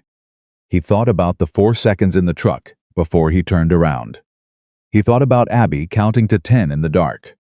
"All right," Mason said. "All right," Brooks said. It wasn't a resolution of everything. The distance between them was not closed by one meeting in a conference room, and Mason didn't expect it to be. Some distances close slowly, over time, through the accumulation of small honest moments, and that was fine. That was how it worked with things that mattered. What changed was that the distance was no longer adversarial. It was the distance between 2 men who'd seen something clearly and were trying, in their different ways, to respond to what they'd seen. That was enough to work with. He left the building at 12:15 p.m. and stood on the sidewalk in the ordinary daylight of a Wednesday afternoon in Harbor Point, and thought for a moment about nothing at all. Just the sun on concrete and the distant sound of the harbor and the city moving around him at its normal pace. Indifferent to what had happened inside the building, and the night before, and the morning, 3 years ago when he'd stood in a hospital corridor and understood that the rest of his life was going to look different than he'd planned. His phone buzzed. Text from an unknown number. He opened it. It read, "My name is Roberto Delgado. You pulled me out of the Callaway building. I heard what happened last night at the harbor. I know you don't remember me, but I remember you. I just wanted to say something I should have said better before. Thank you. I have a son. He's 4. He wouldn't have a father if not for you. Whatever they put you through, it was wrong. I hope they know that now." Mason read the text twice. Then he put the phone in his pocket and started walking toward the parking garage where he'd left his truck. And he was halfway there when something happened that he would not have predicted and could not have explained to anyone who hadn't been through what he'd been through. He stopped walking. He stood on the sidewalk while people moved around him. And for approximately 30 seconds, Mason Carter Former Navy SEAL combat rescue specialist. Single father of one. The man who'd run a 57-person harbor rescue on no authority and no sleep and no authorization. Stood on a public sidewalk in Harbor Point and cried. Not loudly, not dramatically, just quietly, the way men who have held things together for a very long time could cry when they finally find a moment where they don't have to hold anything. 30 seconds. Then he breathed. Then he walked to his truck. He picked up Sophie at 3:15, exactly on time, her lunchbox swinging, her purple hoodie as disheveled as it had been at 7:30 that morning, her face carrying the particular expression of a child who has been storing information all day and is ready to release it. She climbed into the back seat and said, "Lily says her cousin saw something on the news about a rescue captain at the harbor last night." "Is that right?" Mason said. She said the news called him a hero. He looked at her in the rear-view mirror. "What do you think about that?" Sophie considered this with the seriousness she applied to most things. "I think hero is a word people use when they don't know what else to say. I think what he probably was someone who showed up." Mason looked at her for a long moment. "Yeah," he said. "That's about right." She seemed satisfied with this. She looked out the window. "Are we having pasta tonight?" "We can have pasta. With the good sauce, not the jar sauce." "It's Thursday, Sophie. The good sauce is a weekend sauce." "It should be an any-day sauce. We'll negotiate." She pressed her forehead against the window glass, watching Harbor Point pass by outside, its ordinary streets and ordinary buildings, and the distant glint of the harbor visible between buildings when the angle was right. "Dad," she said, "yeah, I read your note 3 times today." "Yeah, I think brave means different things depending on the day." He kept his eyes on the road. "I think so too. Today for me it meant telling Marcus Hendley that his science report had the wrong information about tidal patterns, even though he's kind of scary." "That's legitimately brave, I know." She said it without false modesty, which he'd always respected in her. She had Elena's way of owning a fact without inflating it. "What did it mean for you today?" He thought about the conference room. About Brooks saying correct and right aren't always the same thing. About Graves saying not by me. About Roberto's text, and 30 seconds on a sidewalk, and the truck he turned around without asking permission. "Today," he said, "I think it meant sitting in a room and telling the truth about things that were uncomfortable, and letting other people tell their truth too." Sophie absorbed this. Was it hard? Parts of it. Did it work out? Parts of it. She nodded, as if this were the expected and satisfactory answer. Because she was 8 3/4. And she already understood that things working out partly was not failure. It was how most important things worked. You didn't get everything resolved in a day. You got a piece of it resolved, and you lived with the rest while you kept going. That was all anyone ever really did. At home, Mason made pasta with the good sauce, because it turned out that the good sauce was, in fact, an any-day sauce if you needed it to be, and they ate at the kitchen table with the window open and the evening air coming in, and Sophie telling him about tidal patterns, and Marcus Hendley, and the science teacher, who'd backed her up when she'd corrected the report, and Mason listened the way he always listened to her, which was fully, without distraction, because full attention was the thing he had to give that no title or credential could replicate. After dinner, while he was washing dishes, his phone rang. It was Park, "Captain," Park said, and his voice had the quality of someone calling from somewhere they needed to decompress. "Daniel," Mason said. "How are you doing? I keep thinking about B7, Park said. "I keep going over it. That's normal. I know it's normal." "That doesn't make it easier." "No," Mason said, "it doesn't." He turned off the water and leaned against the counter. "What part are you going over?" "The 6th kid, Abby." Park's voice was careful. The way she wouldn't move. "And I didn't, Carter. I didn't know what else to say to her. I was running out of things to say, and the timeline was." "You did everything right," Mason said. "You were the one who talked her through it." "You were the one who counted to 10 with her," Mason said. "I was on a radio 40 yards away. You were there." "That was you, Daniel. That matters more." Park was quiet for a moment. "She asked me something when I was getting her into the basket," he said. "What did she ask?" "She asked if her mom was going to be there when we got up to the helicopter." His voice was carefully controlled. "She was asking me to promise her something. I couldn't promise." "What did you say?" I said I didn't know for certain, but that I knew there were a lot of people up above the water who were waiting for her, and that the best thing we could do was get her up there and find out. He paused. Was that right? Mason thought about it seriously, the way the question deserved. You told her the truth, he said, and you gave her something to move toward instead of something to be afraid of. Yeah, that was right. Another pause. Her mom was there, Park said. When the basket came up, I saw them through the helicopter window before we went back down for the next kid. Mason closed his eyes for a second. Good, yeah, Park breathed. Yeah, it really was. Another pause. Carter, thank you for trusting us last night. All of us, for running it the way you ran it. You gave me everything I needed to work with, Mason said. I just held the shape. They talked for a few more minutes, debriefing the way rescue workers debriefed, which was part operational and part human and necessary for both reasons. And then they hung up, and Mason stood in his kitchen alone, with the dishes drying in the rack and the quiet of the house around him. He went to check on Sophie at 9:30 after she'd been in bed for an hour. She was asleep. The note was on her nightstand again, unfolded. He stood in the doorway. He thought about what Graves had said. The working group, field authority protocols, a table with experienced operators, and the mandate to change how the department gave people the authority to act on what they knew. It was not a complete resolution, it was the beginning of one. It would take months of meetings and arguments and compromises, and the particular friction of institutional change, which was different from the friction of crisis, and in some ways harder because it lacked the clarity that crisis imposed. In a crisis, you knew what mattered. In the long work of systemic change, everything looked like it mattered, and the difficulty was staying honest about what actually did.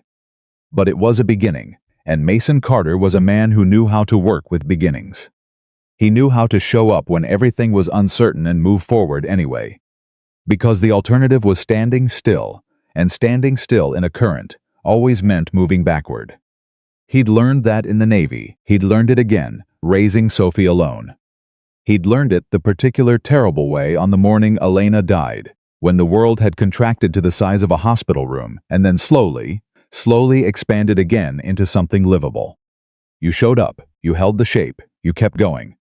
That was the whole of it. He pulled Sophie's door closed quietly. He went to bed, he slept, and in the morning, he woke up at 4:47 without an alarm and went to the kitchen and started Sophie's lunch and thought about sharks and whether they had feelings and decided that probably they did and that it was one of the more interesting open questions he'd encountered lately, and wrote his daughter a note and drove her to school and went to the station. Not as a suspended officer returning, not as a hero being celebrated. Just as Mason Carter, former Navy SEAL, single father, rescue captain, the man who showed up. Which was when everything else was stripped away, the only title that had ever mattered to him. The station was already busy when he arrived. The morning shift was doing equipment checks, and DeLuca was in the bay running a diagnostic on Rescue 2's motor with the focused attention of someone who'd decided to understand exactly what it was working with after the previous night. Kowalski was in the break room, holding a coffee cup with both hands the way people hold things when they're still processing. He looked up when Mason walked in. "Captain," he said. And then after a half-second, "You're back." "I'm back," Mason said. "Is it, did they?" Suspensions rescinded. Kowalski let out a breath that had apparently been waiting since the night before. "Good," he said. That's good." He held out the coffee pot. "You want?" Mason held out his mug. Kowalski poured. They stood in the break room of Harbor Point Search and Rescue on a Thursday morning, drinking bad coffee, and the radio on the counter was running its routine morning traffic. And outside the bay, DeLuca was talking to herself about torque specifications.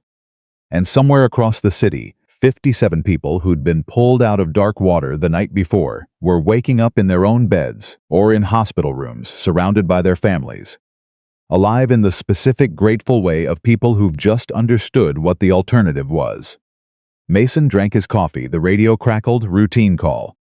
He set down his mug, straightened his jacket, and walked toward the bay. He had work to do.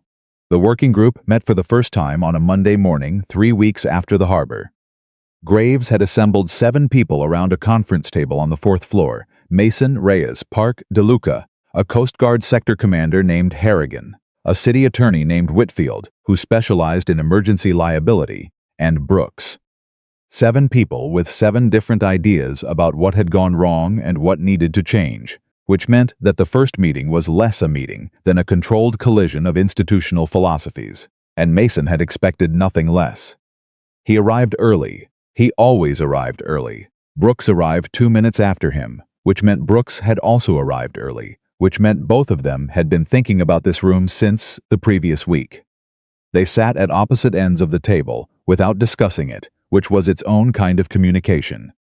When Graves opened the meeting, he said something that Mason would think about for a long time afterward. "I want to establish something before we start," Graves said. "Nobody in this room is here to assign blame for what happened 3 weeks ago. That ship has sailed, so to speak." A pause. Nobody laughed, but DeLuca's mouth twitched. "What we're here to do is build something that works better than what we had. That means every person at this table has to be willing to say when their way of thinking has been wrong. Including me, that's the price of admission." He looked around the table. "Can everyone live with that?" One by one, they said yes. Brooks said it last. He said it quietly, and he said it to the table, not to the room, but he said it. Mason wrote the word admission in the margin of his notepad and circled it. Because Graves had chosen that word deliberately, not compromise, not concession, not acknowledgement. Admission, the thing you pay to get through the door. You don't get to come in and do this work without giving something up first. He thought it was probably the right frame. The meeting lasted 4 hours. By the end of it, they had 3 things: a shared language for the problem, a working list of the specific protocol failures that had contributed to the previous night's operational confusion, and a tentative agreement that field commanders with documented experience above a certain threshold would have autonomous decision-making authority during active rescue operations, subject to post-incident review rather than pre-authorization. It wasn't everything, but it was a beginning with structure, which was more than a beginning without one. Walking out, Park fell into step beside Mason in the hallway. "How do you feel about it?" Park asked. "I feel like it's going to take 6 more meetings to get from tentative agreement to actual policy," Mason said. "And then another 6 to implement it, probably. And then Brooks is going to find something in the implementation he wants to revise." Mason looked at him sideways. "When did you get cynical?" "I've always been cynical," Park said. "I just hide it better on active calls."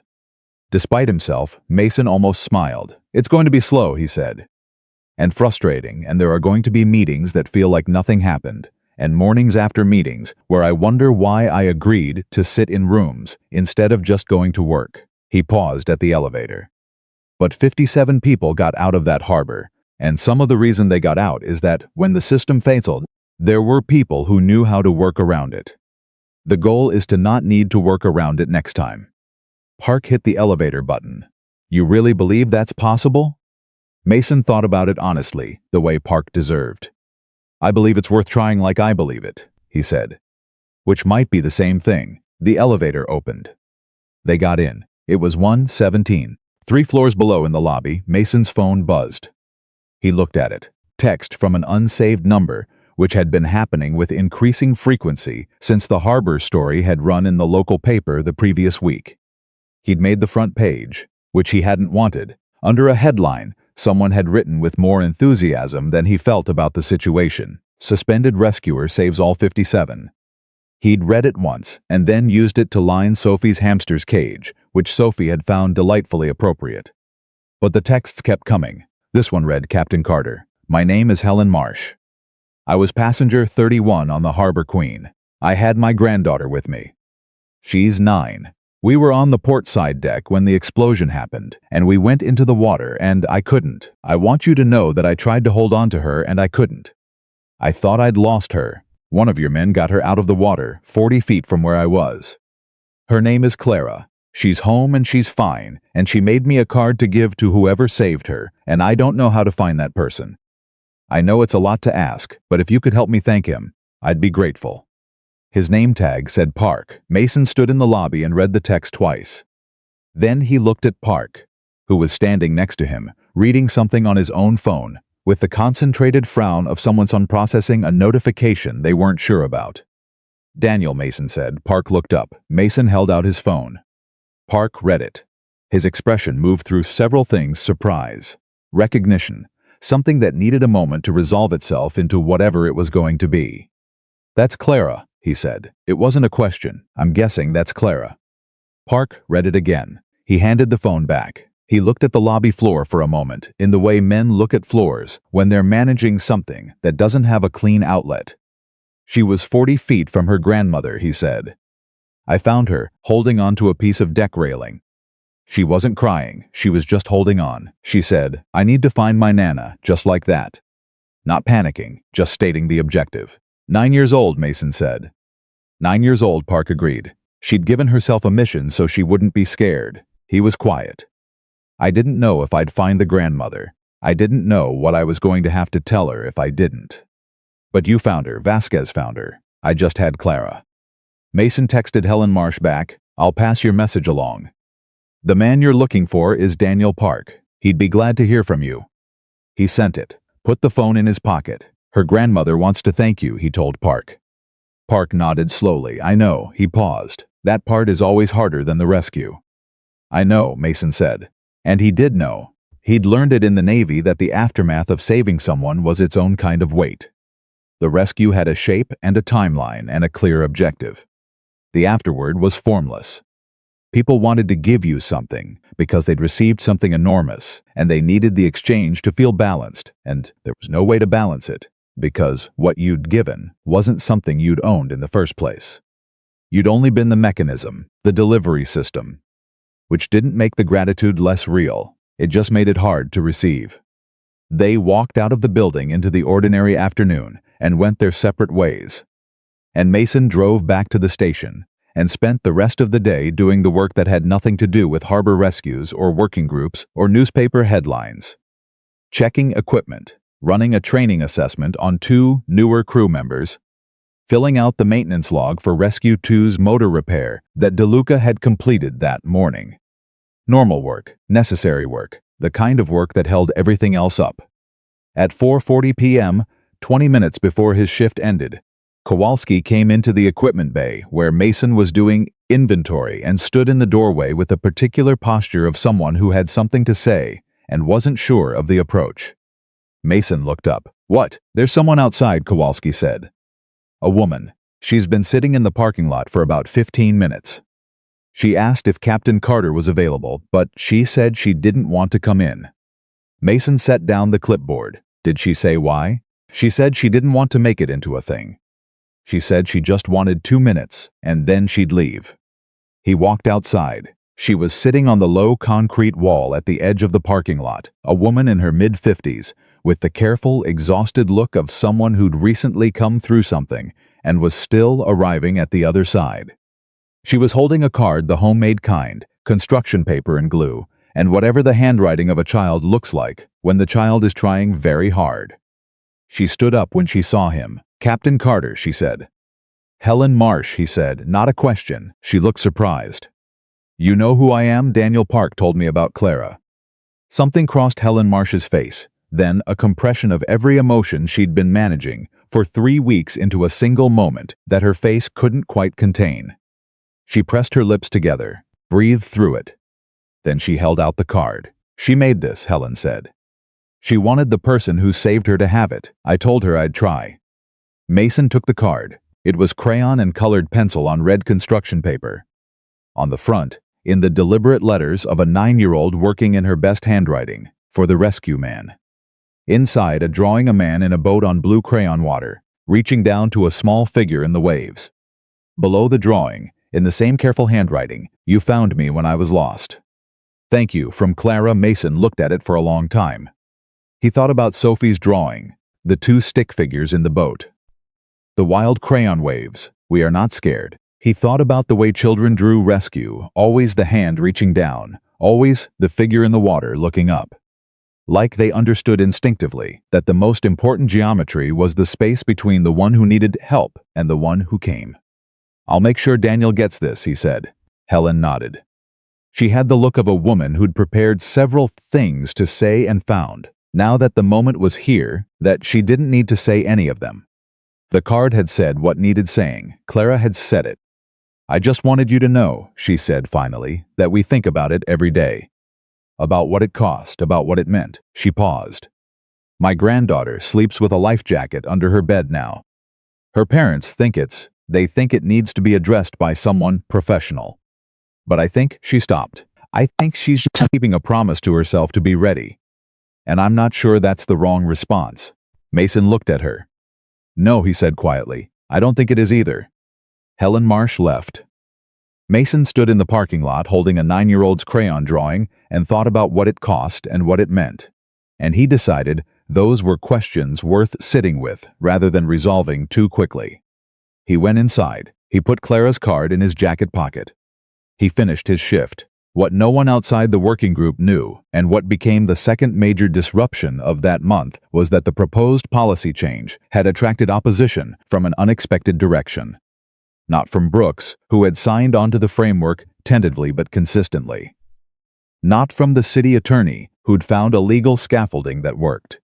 The opposition came from the state-level emergency management office, which had reviewed Graves' proposal and sent back a 3-page memorandum questioning whether autonomous field authority created liability exposure for the department and whether the precedent appropriate state adoption. Mason read the memorandum on a Tuesday evening at his kitchen table while Sophie did homework across from him, and he felt the particular frustration of bureaucratic obstruction, which was different from the frustration of operational failure, because operational failure you could fix in the field and bureaucratic obstruction required an entirely different category of response. "You have your thinking face," Sophie said without looking up from her worksheet. "What does my thinking face look like? Like you're doing math you don't want to do." He looked at the memorandum again. "That's accurate." "Is it work stuff? Bureaucratic resistance to a policy change that would make people safer?" Sophie considered this with the seriousness she applied to most things. What does bureaucratic resistance mean? It means people in offices are worried about being blamed if something goes wrong, so they'd rather not change anything, even if changing things would help. That seems backwards. It often is. What are you going to do about it? He looked at the memorandum. He looked at his daughter. "I'm going to write a very careful, very factual response that makes it impossible to ignore the operational evidence," he said. "And then I'm going to ask some of the 57 people who went into that harbor to speak at the public comment session next month, if they're willing." Sophie looked up from her worksheet. Real people who were there? Real people who were there. She thought about this. "That's smart," she said, with the frank analytical approval of a child who hadn't yet learned to compliment diagonally. "People in offices understand paperwork, but they can't argue with people who were actually in the water." Mason looked at his daughter across the kitchen table. "When did you get this smart?" he asked. "I've always been this smart," she said. "You're just finally catching up." She went back to her worksheet. He went back to the memorandum. He started writing at 9 p.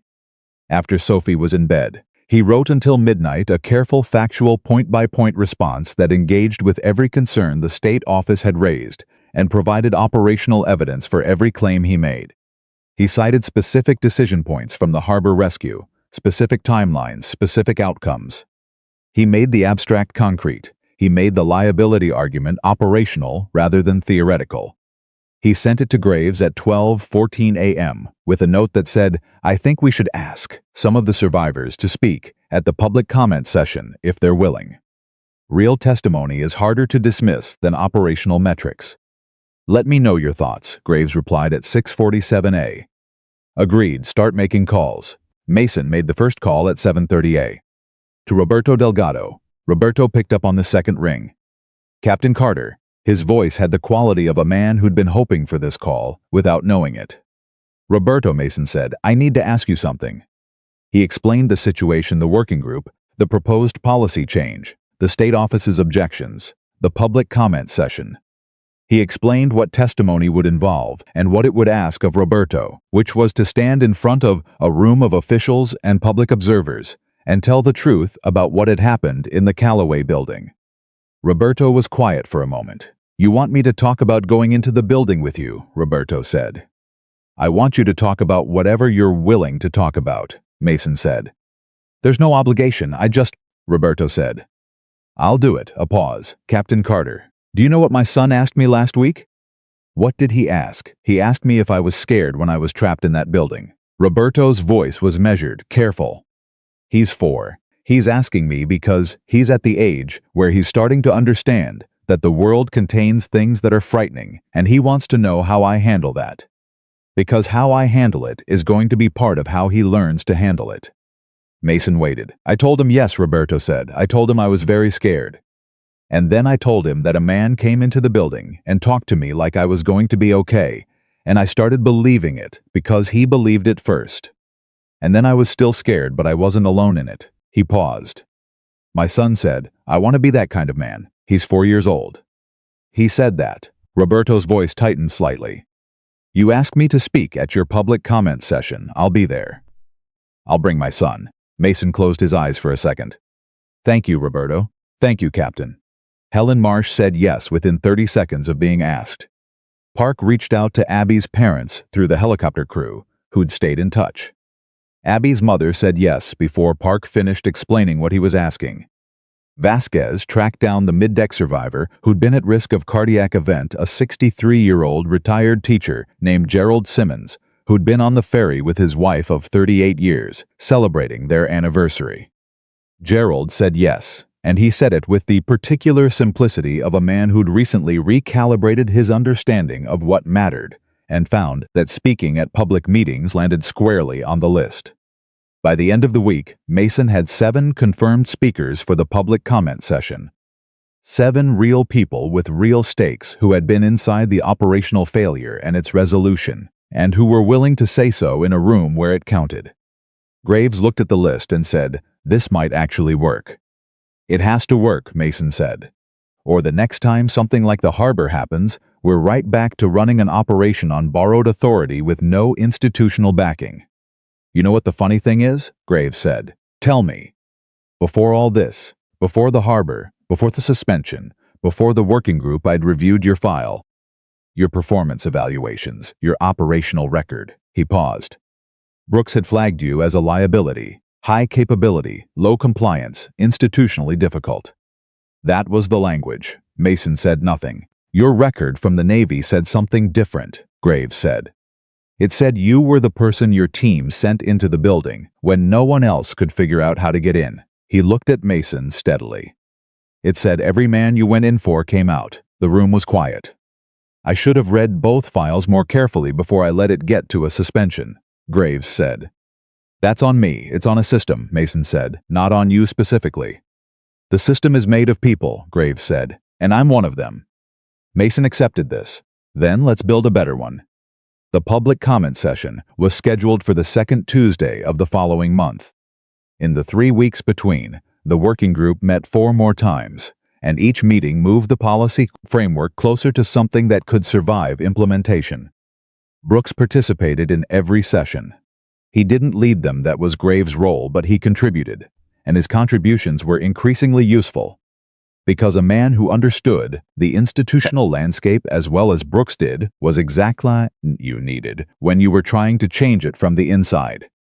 He and Mason didn't become friends. That wasn't what this was. What they became was something more functional, and in some ways, more durable colleagues who understood each other's capabilities and limitations, and had stopped pretending those limitations didn't exist.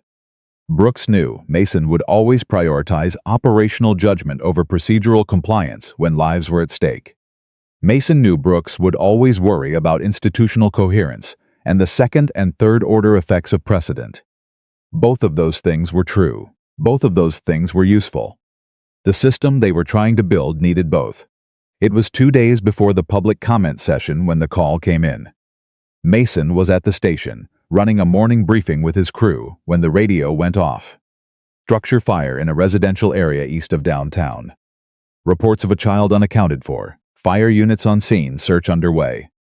He looked at his crew. They looked at him. Kowalski, Mason said.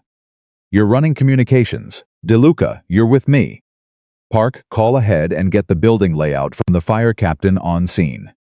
Copy, said 3 voices at once. They moved. 15 minutes later, Mason was standing outside a burning two-story house on Clement Street, while the fire crew worked the perimeter, and a mother in a bathrobe stood behind the barrier line, with the expression of a woman whose entire existence had narrowed to a single unbearable question.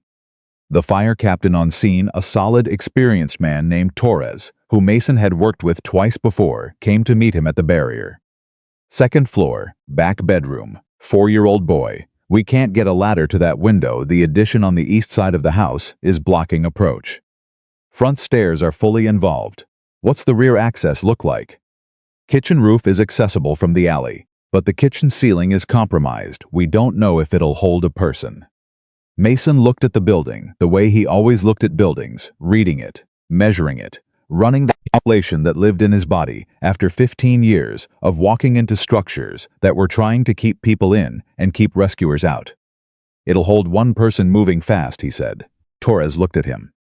"Carter, how long has the boy been in there?" 11 minutes confirmed. "Maybe 14 total. What's his name?" Torres checked his notes. Marcus Henley." Mason stopped. He said the name again in his head.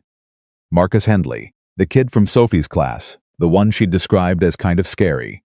The one whose science report she'd corrected about tidal patterns. The world did that sometimes, made itself small in the moments when you most needed it to stay large and abstract and manageable. He breathed. "I'm going in through the kitchen roof," he said. "DeLuca, I need you to have the ladder on the east alley side ready to receive. If I can get him to the back window, I'll pass him down." "What if the ceiling goes fast?" Mason said. "Move." He went. The kitchen roof held. The ceiling inside held barely, groaningly, with the protest of something that had decided to hold on for one more minute through no obligation of its own. Mason moved through the smoke the way he'd been trained to move through smoke, low, deliberate, oriented by feel and structural logic when vision failed. He found Marcus Henley in the back bedroom closet, which was where his mother had told him to go if there was ever a fire, and which was exactly the right place to be, except that the smoke was getting there too. And the boy had his face pressed into the corner and was talking to himself in the quiet. Steady way children talk when they're trying to remember instructions. "Stay low, stay low, stay low," Marcus was saying. "Marcus," Mason said.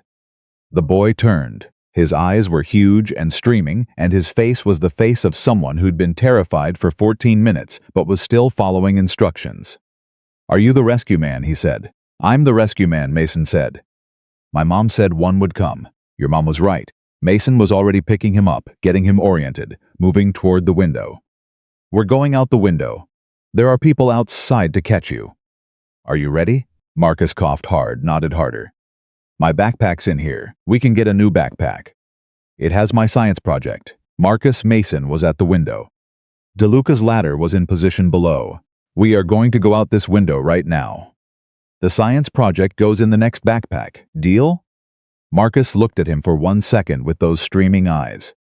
"Deal," he said. Mason passed him through the window into DeLuca's arms. And the crowd behind the barrier made a sound that wasn't quite a cheer and wasn't quite a sob, and was the specific sound of a collective breath being released after it had been held past the point of comfort. He came out through the window himself 30 seconds later, just before the kitchen ceiling made good on the threat it had been making, and came down in a cascade of charred material that sealed the interior and ended the question of whether anyone could have stayed in there any longer. Torres met him at the barrier line, looked at him. Looked at Marcus, who was wrapped in a blanket and being examined by paramedics, and who had somehow already started telling the paramedic about his science project. "You didn't notify command before you went in," Torres said. "No," Mason said. "You assessed the structural situation yourself and made a unilateral entry decision." "Yes." Torres looked at him for a long moment. Then he said, with the absolute straightness of a man who'd decided which side he was on, "Good thing we're changing the policy next Tuesday." Mason looked at him, and then, for the first time in as long as he could remember, he laughed.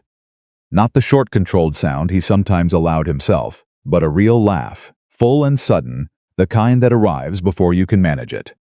Torres raised an eyebrow. "Yeah," Mason said when he'd gotten it under control. "Good thing." Across the barrier line, Marcus Henley's mother had reached her son. The paramedic had stepped back to give her the space. She was on her knees on the asphalt, her arms around the boy, her face buried in his hair, and the boy had his arms around her neck and was patting her back with the deliberate comfort of a 4-year-old who understood that right now he was the one doing the reassuring. Mason watched it for a moment. He thought about Sophie. He thought about the note he'd written that morning. He thought about what brave means depending on the day. He thought about a woman in a hospital corridor 3 years ago, and the world contracting to the size of a room, and then slowly expanding again into something livable. He thought about the fact that Marcus Hendley was in Sophie's class, that Sophie had corrected his science report about tidal patterns, that tomorrow morning Marcus would probably be home, and Sophie would probably hear about it, and she would put those two facts together, the rescue and the corrected report, and the rescue man being her father, and she would say something that would make him almost smile in the particular way he almost smiled at the thing she said. He was looking forward to it. His radio crackled. Kowalski from the command vehicle. Captain Carter, Torres is saying all clear. Confirmed single occupant, confirmed out. Structure is a loss, but no further life safety concerns. You good? Mason keyed the radio. We're good, Kowalski. Copy, good work, sir. He clipped the radio back to his jacket. DeLuca appeared beside him. She was sooty from the approach, and there was a scrape on her forearm she clearly hadn't noticed yet. She looked at the house, still burning under controlled suppression, and then at Mason. That ceiling was 90 seconds from full collapse, she said. I know you knew that going in. Yes, she was quiet for a moment. How do you go in, knowing that? It was a real question, not a rhetorical one. The question of a professional who'd been in enough situations to understand the math and was still trying to understand what you did with the math once you had it. Mason thought about it the way it deserved. You go in because the ceiling has 90 seconds and the boy has less, he said. The math doesn't change what you do. It just tells you to go fast. DeLuca looked at him steadily. And if the ceiling goes faster than you calculated? Then it goes faster, Mason said. You can't let that be the reason you don't go in. You can only let it be the reason you move. She absorbed this. Nodded once, the nod of someone filing something in a place where they'd find it when they needed it. They walked back toward the command vehicle together, and behind them the house burned down in an orderly way under Torres's crew's management. And ahead of them the morning was moving toward noon, and the radio was running its routine traffic, and somewhere across the city a 4-year-old boy named Marcus Hendley was being driven home by his mother, with a blanket around his shoulders, and no backpack, and a story that was going to get bigger every time he told it. As it should. Mason got in the command vehicle. He picked up his radio. He had work to do. Sophie found out about Marcus Hendley before Mason even got home. He was still 2 blocks from the house when his phone buzzed a text from Mrs. Kowalski next door, who had apparently been watching the local news coverage of the Clements Street fire and had put it together the same way everyone in Harbor Point was putting it together that afternoon. The text said simply, "Your girl knows she's okay. She's waiting for you." He pulled into the driveway at 4:52 p.m. Sophie was sitting on the front porch steps, not inside, not doing homework, not watching anything on her tablet. Just sitting on the steps in her purple hoodie with her hands clasped between her knees, watching the street the way she watched the street when she was working through something large. He got out of the truck. She looked at him for a long moment without saying anything. Her eyes did that thing. They did sometimes the Elena thing, the thing where they went very still and very deep before she spoke, like she was making sure she had the right words before she spent them. Marcus Hendley, she said finally. Yes, Mason said. From my class? Yes. You went into his house? Yes. Another long moment. She looked at his jacket, the soot marks, the scrape on his left forearm that he also hadn't noticed until Torres pointed it out. The general condition of a man who'd been inside a burning building in the last 4 hours. He's okay, she said. He's home with his mom. Something moved across Sophie's face, relief, and something more complicated than relief. She unclasped her hands, clasped them again. He's kind of annoying, she said, but he doesn't deserve to be in a fire. No one deserves to be in a fire, Mason said. Obviously. She said it with the brisk precision of someone correcting a scope error. I mean specifically, he's not even the kind of annoying that you think about being annoyed by. He's just there, and occasionally he's wrong about things. Mason sat down on the step beside her. He told me, Sophie said quietly, that girls weren't as good at science. Mason looked at her. Last week, before the tidal pattern thing, she was looking at the street. I didn't say anything then. I thought about it, and I decided it wasn't worth it. But then the tidal pattern thing happened, and I thought. She paused. I thought, well, this is just one small thing, but small things add up, and maybe the reason he thinks what he thinks is because nobody's ever shown him the actual data. So you showed him the actual data. I showed him the actual data. A pause. He was embarrassed. He got kind of red. I didn't want him to be embarrassed. I just wanted the information to be right. Mason thought about Marcus in the closet saying, "Stay low, stay low, stay low." Following his mother's instructions. Running on someone else's preparation, because someone had cared enough to prepare him. "Do me a favor," Mason said. She looked at him. "Tomorrow at school. Find Marcus Hendley and ask him how he's doing." Sophie considered this. "Won't that be weird? We're not really friends. You don't have to be friends with someone to ask how they're doing after they were in a fire." She thought about it seriously. That's true. She thought about it more. Okay. She stood up, dusted off the back of her jeans with the decisive energy of someone who'd resolved the question and was ready to move on. "Are you making dinner, or am I making dinner? What do you call making dinner?"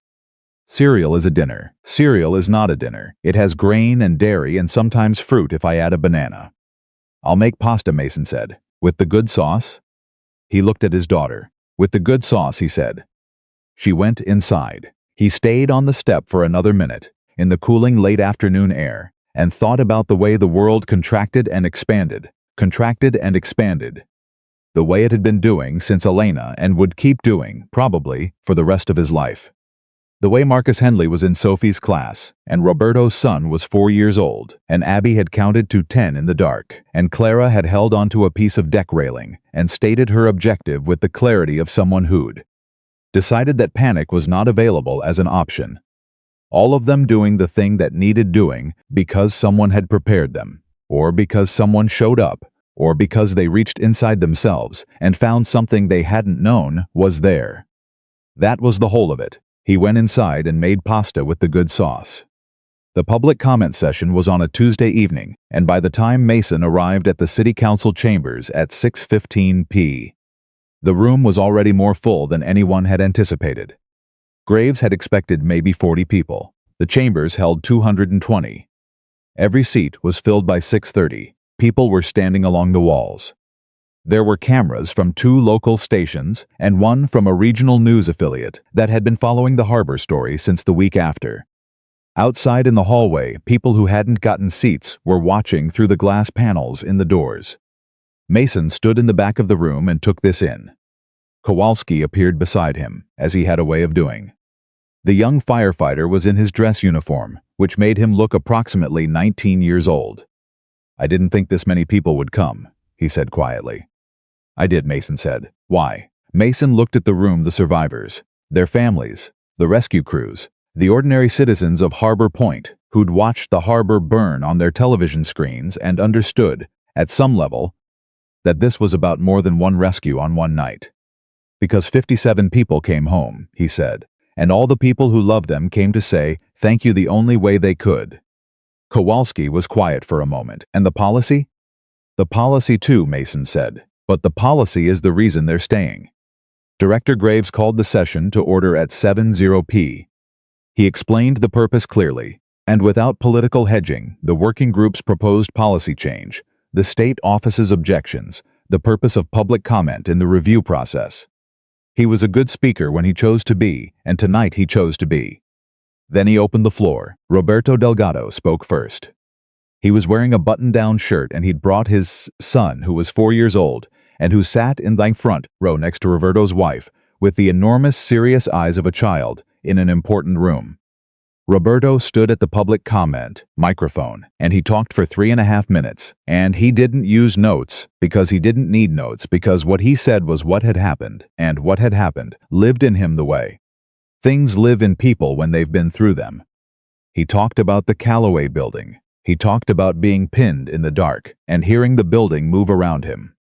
He talked about the voice that came into the dark before the light did, the voice that asked his name and told him to breathe and said that breathing was the hard part and everything else was fixable. He talked about his son, who was sitting in the front row, who had decided he wanted to be that kind of man. The room was completely silent while he talked. When he finished, he said, "The man who came into that building didn't have authorization.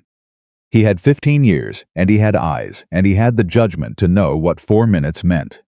That's what I'm asking you to protect, the ability of people with that kind of judgment to act on it." He sat down. His son climbed into his lap immediately, which broke the silence in the specific way that only a 4-year-old can break a silence. Helen Marsh spoke second. She read from a prepared statement because she said she'd written it out, because she knew she would cry and she wanted to get through it. She did cry. She got through it. She talked about the moment she'd lost Clara in the water and the 40 minutes after, standing behind the barrier line not knowing, and then the moment she saw her granddaughter's face in the helicopter doorway. She read Clara's card aloud, the words Clara had written for Park, about being found when you're lost, and when she finished reading it, the room was the kind of quiet that has texture. Gerald Simmons, the retired teacher who'd been celebrating his anniversary on the Harbor Queen, spoke third.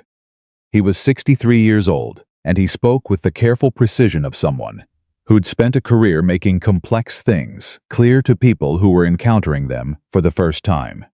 He talked about floating in 48-degree water and doing the math on how long he had and understanding that the math was not in his favor. He talked about Richard's voice reaching him through the dark water, and the moment he understood that someone was coming, and that changed the math in a way that had nothing to do with numbers. "I taught high school English for 31 years, Gerald said. "I taught kids how to read stories and understand what they meant. And here's what I know about the story of what happened in that harbor. It's a story about what happens when the right person has the authority to act. Not the person with the most stripes on their sleeve. The right person," he paused. "Give the right people the authority to act. That's all we're asking. The rest will take care of itself." He sat down next to his wife, who took his hand. Abby's mother spoke fourth. She was 41 years old, and she had the composed intensity of a woman who'd decided exactly what she was going to say, and wasn't going to let anything stop her from saying it. She talked about getting the call. She talked about the drive to the harbor, and the wait, and what waiting felt like when you didn't know. She talked about the moment the helicopter came down, and she counted the children coming out one by one, and she got to 6 and said, "I counted 6. I counted to 6, and my daughter was there, and the person who talked her through that water, who counted to 10 with her in the dark, that person made a decision about my daughter's life that saved her. I don't want that person to ever have to ask permission to make that decision again." The room held what she'd said for a moment, then it exhaled. Mason was still standing in the back. He hadn't planned to speak.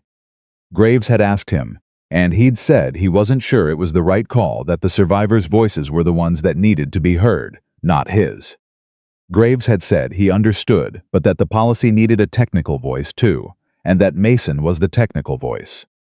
So at 7:54 p.m., Mason Carter walked to the public comment microphone. The room recognized him. He hadn't expected that the small shift in attention, the particular quality of stillness that meant people knew who he was.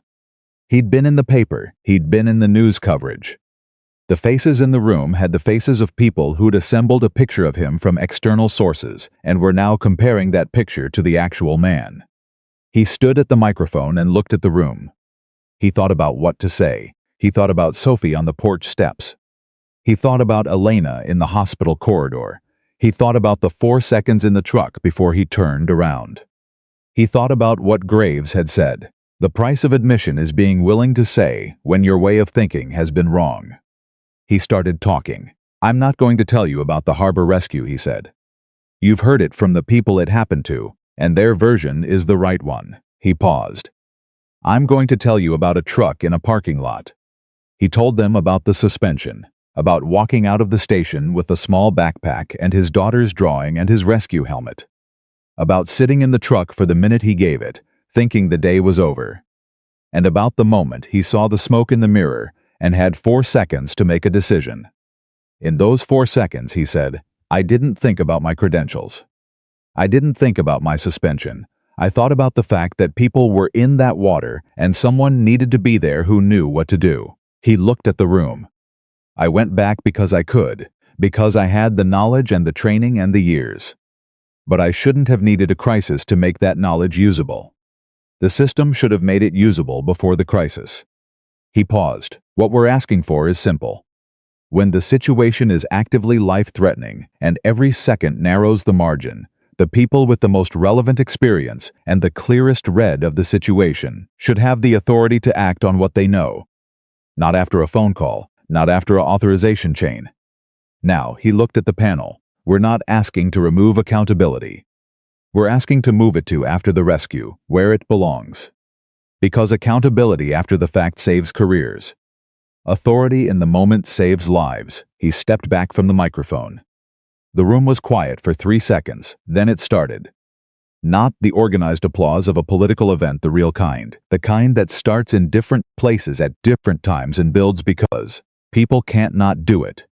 Roberto was standing. Gerald Simmons was standing. Helen Marsh was standing, Abby's mother, the crew members along the walls. Kowalski, who was definitely not trying to cry, and was losing that particular battle. Even in the panel, something shifted. 3 of the 5 members were nodding. One of them the senior member. A woman named Patricia Cho who'd been in emergency management for 20 years, and who'd said almost nothing during the earlier testimony, was writing something down with the focused energy of someone who'd just made a decision. Graves watched from the side of the room. He caught Mason's eye and gave him a single nod. Not congratulatory, confirmatory. The nod of a man who'd calculated the room correctly and was satisfied that the calculation had held. Brooks was there too. Mason saw him near the side door, standing alone, not near the Harbor Point contingent. He was watching the room with the expression Mason had seen developing over the past 3 weeks, the expression of a man whose framework was being rebuilt around him. And who had decided, at some point in the last month, that the rebuilding was necessary even if it was uncomfortable. Their eyes met across the room. Brooks held it for a moment. Then he nodded. It was a small nod, unremarkable to anyone watching. But it meant what it meant, which was more than ceremony, and less than resolution, and exactly the right size for where they were. Mason nodded back. The session ran another hour. Public comment from ordinary citizens, neighbors of the harbor, families of rescue workers, people who'd followed the story and wanted to say something about what it meant to them. The state office representative, a careful young bureaucrat named Ellison, who'd flown in from Malaysia, sat through all of it with the expression of someone reassessing a position they'd arrived with. He asked 3 clarifying questions during the technical portion, all of them serious, none of them hostile, which told Mason more about the trajectory of the evening than anything else. At 9:37 p.m., Patricia Cho leaned forward on the panel. "I want to say something before we adjourn," she said. The room settled. "I've been in emergency management for 20 years, she said. I have read more incident reports than I can count. And I have spent a significant portion of my career watching good people get tied up in authorization chains while situations deteriorated." She paused. "Tonight I heard from 7 people who were inside that deterioration. And I heard from the man who stopped it." She looked at the policy document in front of her. "I'm recommending approval of the framework as presented, with a 6-month implementation review. The state office's liability concerns are addressable within the existing framework through post-incident accountability protocols that the working group has already drafted." She looked up. "We've been asking the wrong question. We've been asking how we protect the institution when things go wrong. We should be asking how we give the right people the tools to make fewer things go wrong in the first place." Ellison, the state representative, looked at his notes for a long moment. Then he said, "I'll convey the panel's recommendation to the state office with my endorsement." The room exhaled again. Graves caught Mason's eye from across the room. Something in his expression said, "That's it, that's the one."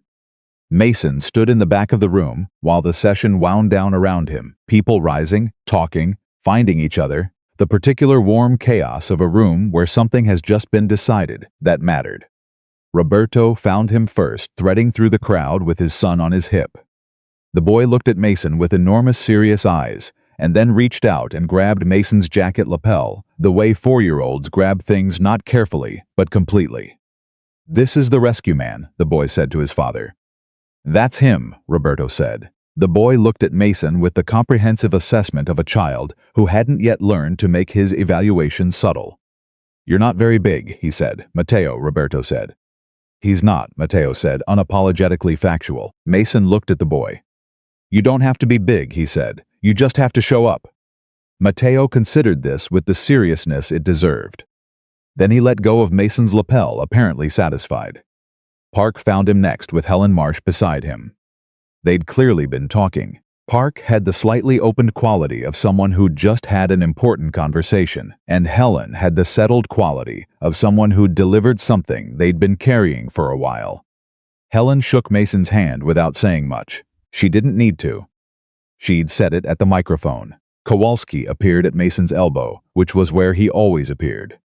He'd given up on not crying sometime in the last hour, and was now at the stage past it, red-eyed and composed with the specific dignity of a young man who'd decided the crying was fine and over and done with.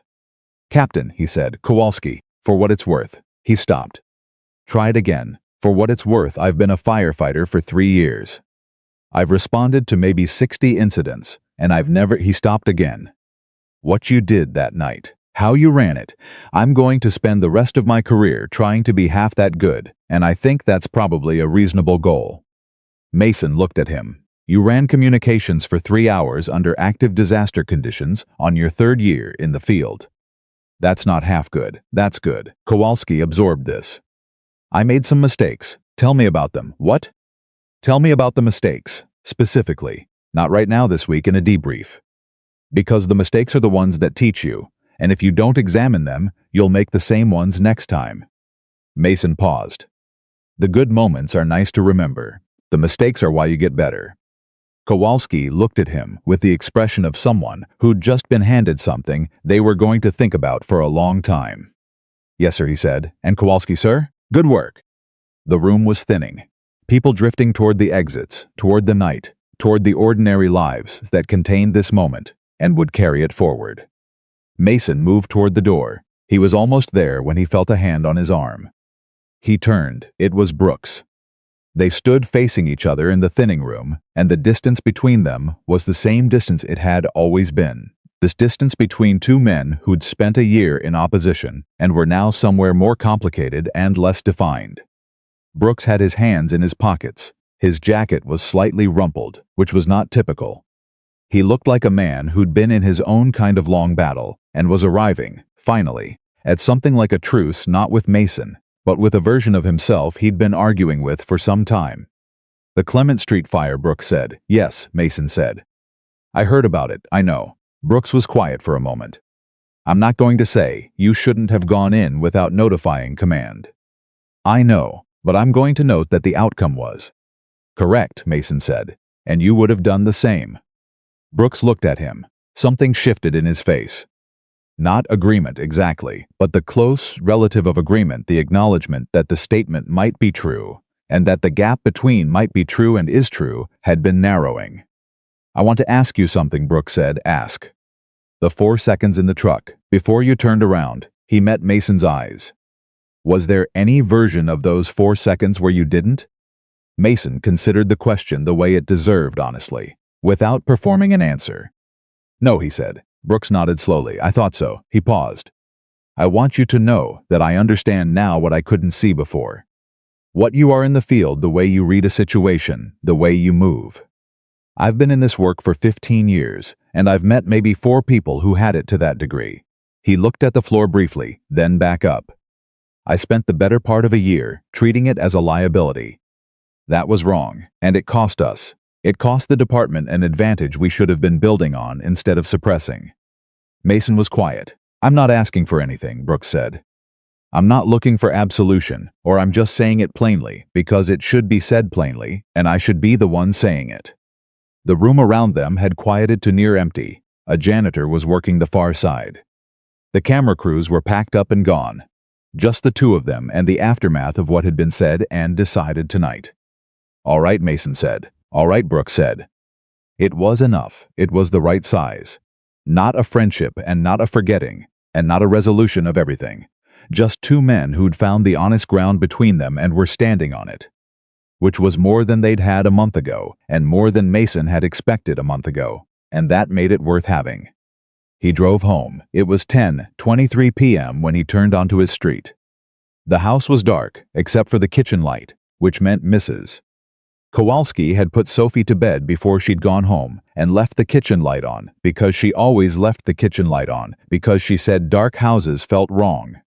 He sat in the truck in the driveway for a moment. He thought about everything the night had been, the testimony, the vote, the conversations, Brooks's hands in his pockets, and the most honest thing he'd said in the year Mason had known him. He thought about Clara's card, which was still in his jacket pocket, which Park had accepted with a silence that said more than anything verbal could have. He thought about Elena. He thought about her, the way he thought about her at the end of significant days, not with grief exactly, though grief was always somewhere in the vicinity, but with the specific awareness of her absence that felt most present when something had happened that she should have been there to know about. She would have wanted to hear about tonight.